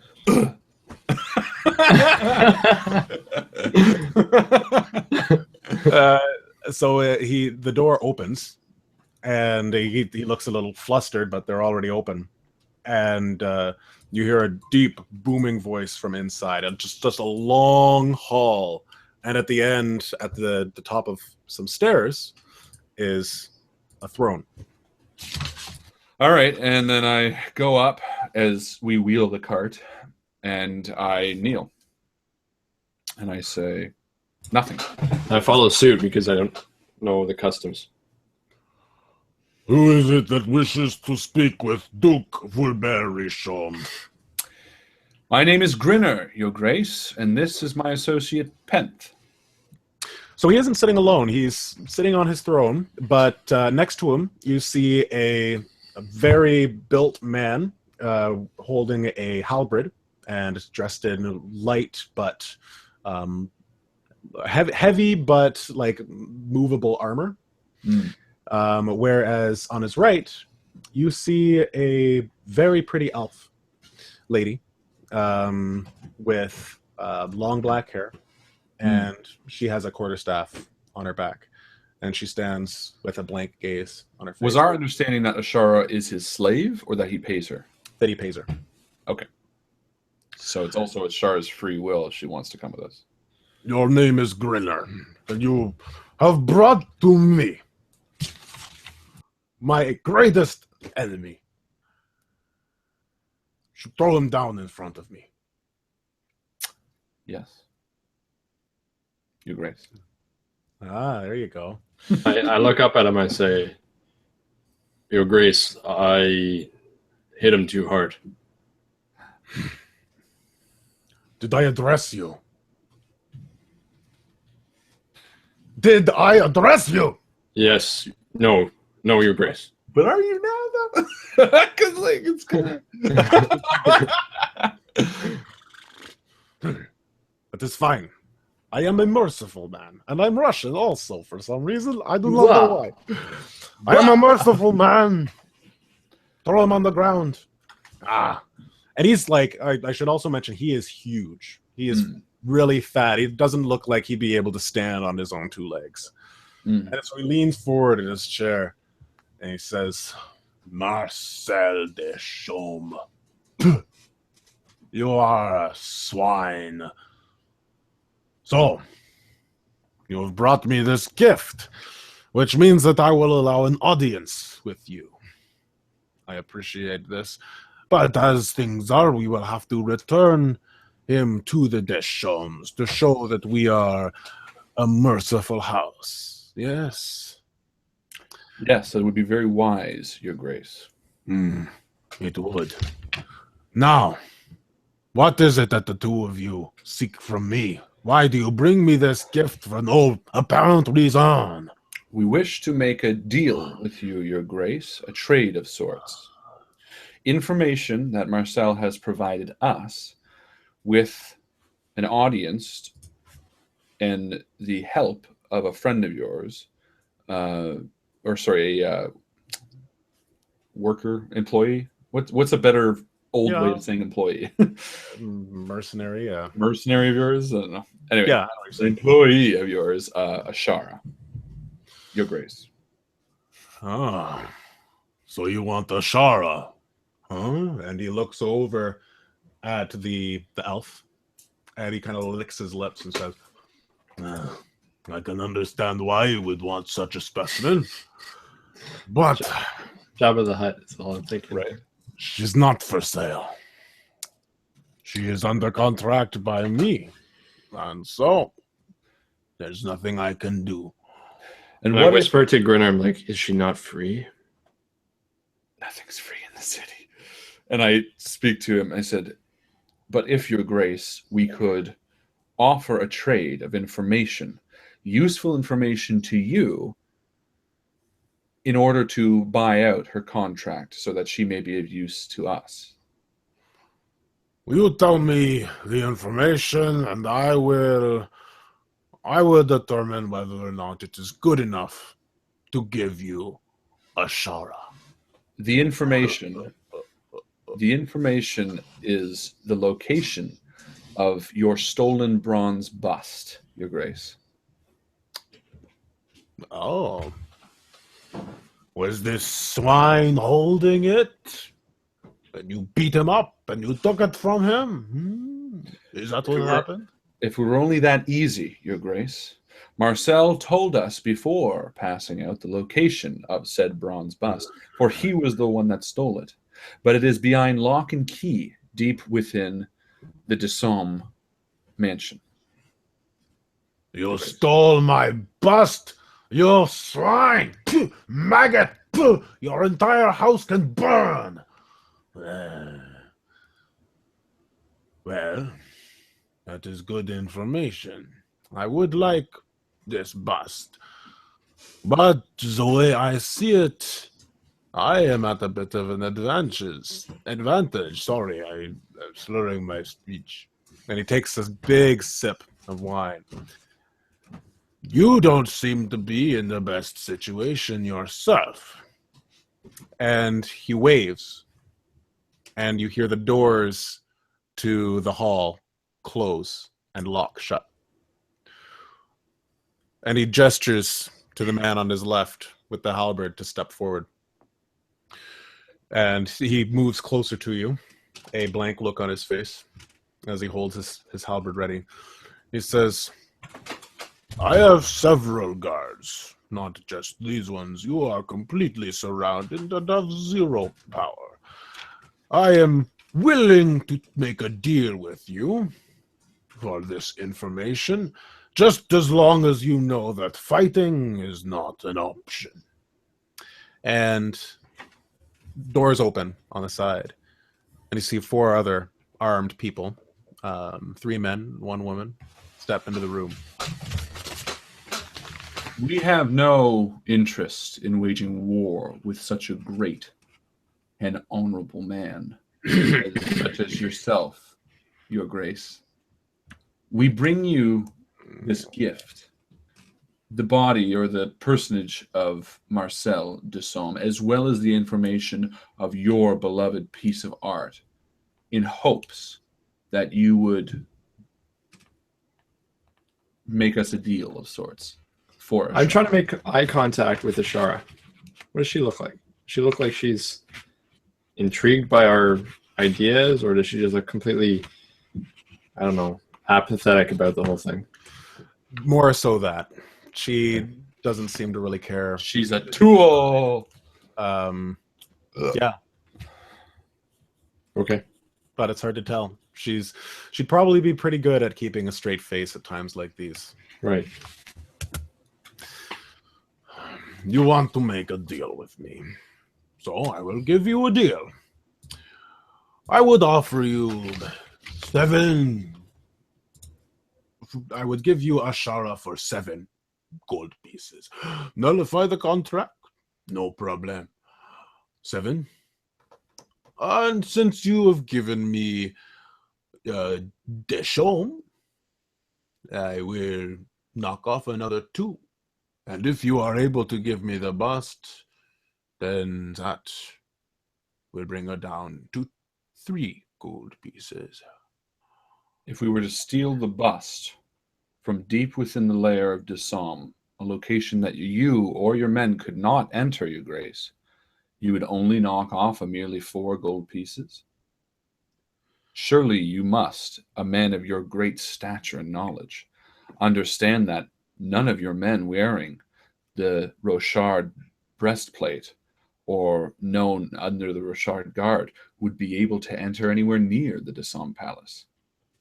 Surely, retrieving the bust, presenting you with Marcel, as well as offering you this information, must be worth Ashara. And I'll use that as my persuasion roll. 6, 11, 12, 13, plus 5, so 18. All right. I will tell you what. For bringing me Marcel, I will end this information. I will give you an audience with Ashara. He says slimily. And after you have had your time with her, then we will decide whether or not the bust is worth her. But I would have to have the bust and see it and be able to make sure that it is not a fake before I'd be willing to part with such a prized possession. Oh. Very well. Then we request an audience with Ashara before retrieving said bust. Fine. Trava, take them to the salon. Let them speak with Ashara. Though I have a feeling I know what they want with her. He goes back to drinking his wine. And Trava opens a door, one of the doors that some of the guards came through.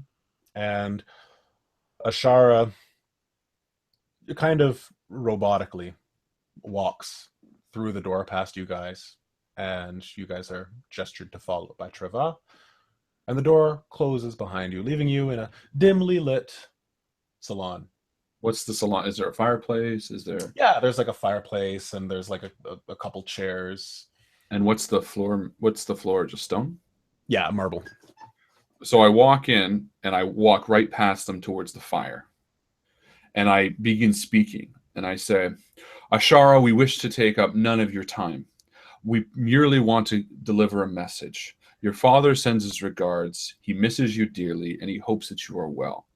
If there is anything, and as I'm saying this, I grab a piece of charcoal from the fireplace, and on a clear, flat stone, I write in common trade tongue, are they listening? And she actually shows the first expression that she has, raising an eyebrow and being a little suspicious, and slowly getting a sense that she is trusting you and taking a risk. She waves her hand at the door, and you feel the room kind of like settle a little bit, and there's like kind of a cloud of sound. It just kind of whoo. And she says in a quiet voice, not anymore. Ashara, Cyril from the alienage brought us towards you. You are the daughter? Is she the daughter of Alora? Yes. Yeah. You're the daughter of Alora. Alora had a relation with a young boy, a young elf boy in our care, a dear friend of ours. My name is Grinner, by the way. This is Pen. A dear friend of ours named Imogen. The young boy is currently suffering. A very dangerous spirit has bonded with him. As soon as you said Imogen, her eyes light up and a shock goes across her face. And she says, wait, Imogen? Yeah. I haven't heard that name in years. You say you're with him. He's alive and well, Oh. more or less. Yeah. Well-ish. He's a bit bitchy. Well, that is very interesting. I'd very much like to see him. Why isn't he with you? Because currently he is trapped in his own mind. As I said, a spirit has bonded with his soul. A very powerful mage from where we came from has deduced that this spirit is not able to leave his body at the current time, for it's very powerful. And we are attempting to get him back to where a vision has told him to go, his home.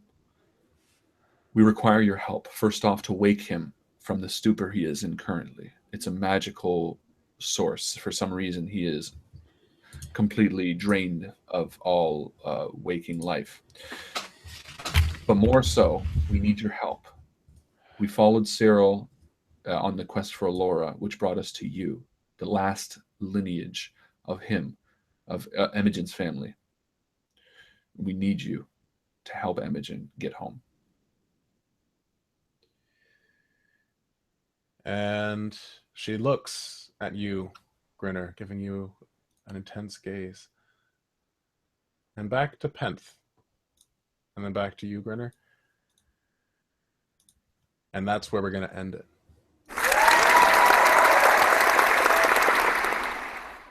Woo! Hey! Ladies and gentlemen, that was Dragon Age 2 Part 4! Great game, Justin. Thank you, Justin. Yeah, thank you.